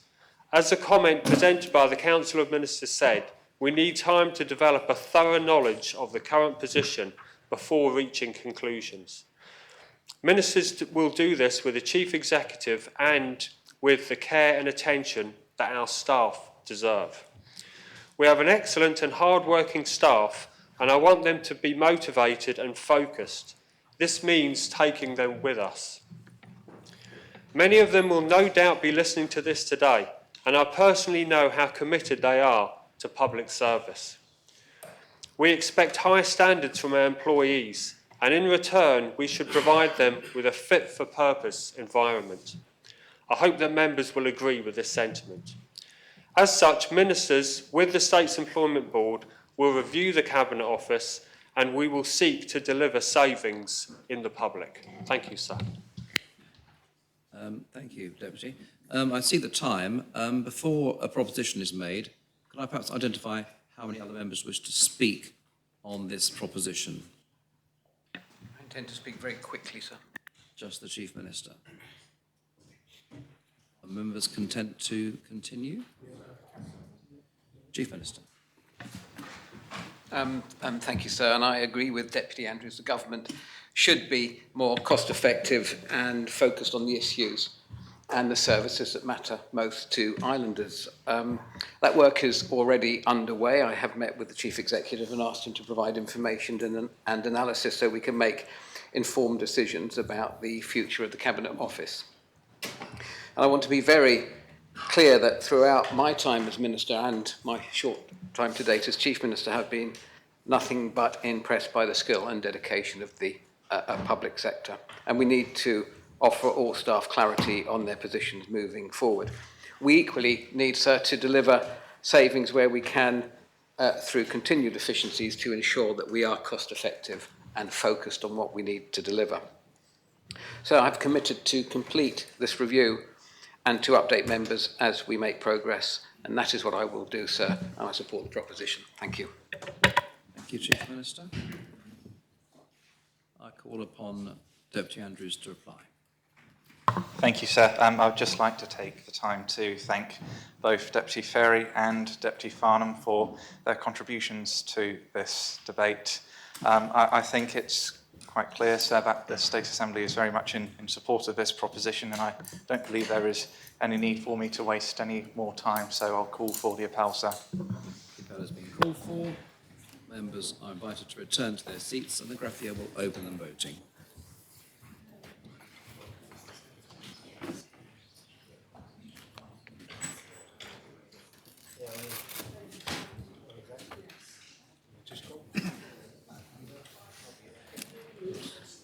If all members have had the opportunity to cast their votes, I ask the greffier to close the voting. I can announce the proposition has been adopted, 38 votes for, 1 abstention. Who was the abstainee? Deputy Alex Curtis abstained. That concludes public business for this meeting. I invite the Chair of PPC to propose the arrangement of public business for future meetings. Thank you, sir. The arrangement of public business. At the moment, there are 7 items on the agenda for our next meeting on the 19th of March, including P12, which has been lodged today. Deputy Scott is withdrawing P75 ethical standards and may relodge it at a later date. And the Minister for the Environment has asked for P82 to be moved to the 16th of April. Those now listed are P94, Scrutiny Panel Constitution, P95, Appointment of Non-Executive Directors and new Chair of States of Jersey Development Company, P98, Protection of Trees, P104, Draft Children and Civil Status Amendment, P2, Draft Children and Young People Jersey Commencement Act, and P10, Cash Payment at Government Sports Facilities, and today's, which is P12, Update of Higher Education Funding. Sir, I make the proposition. Thank you. Is the proposition seconded? Do any members wish to make any observations on the proposals of the Chair of PPC for the next meeting? Are members content to adjourn? The State stand adjourned until the 19th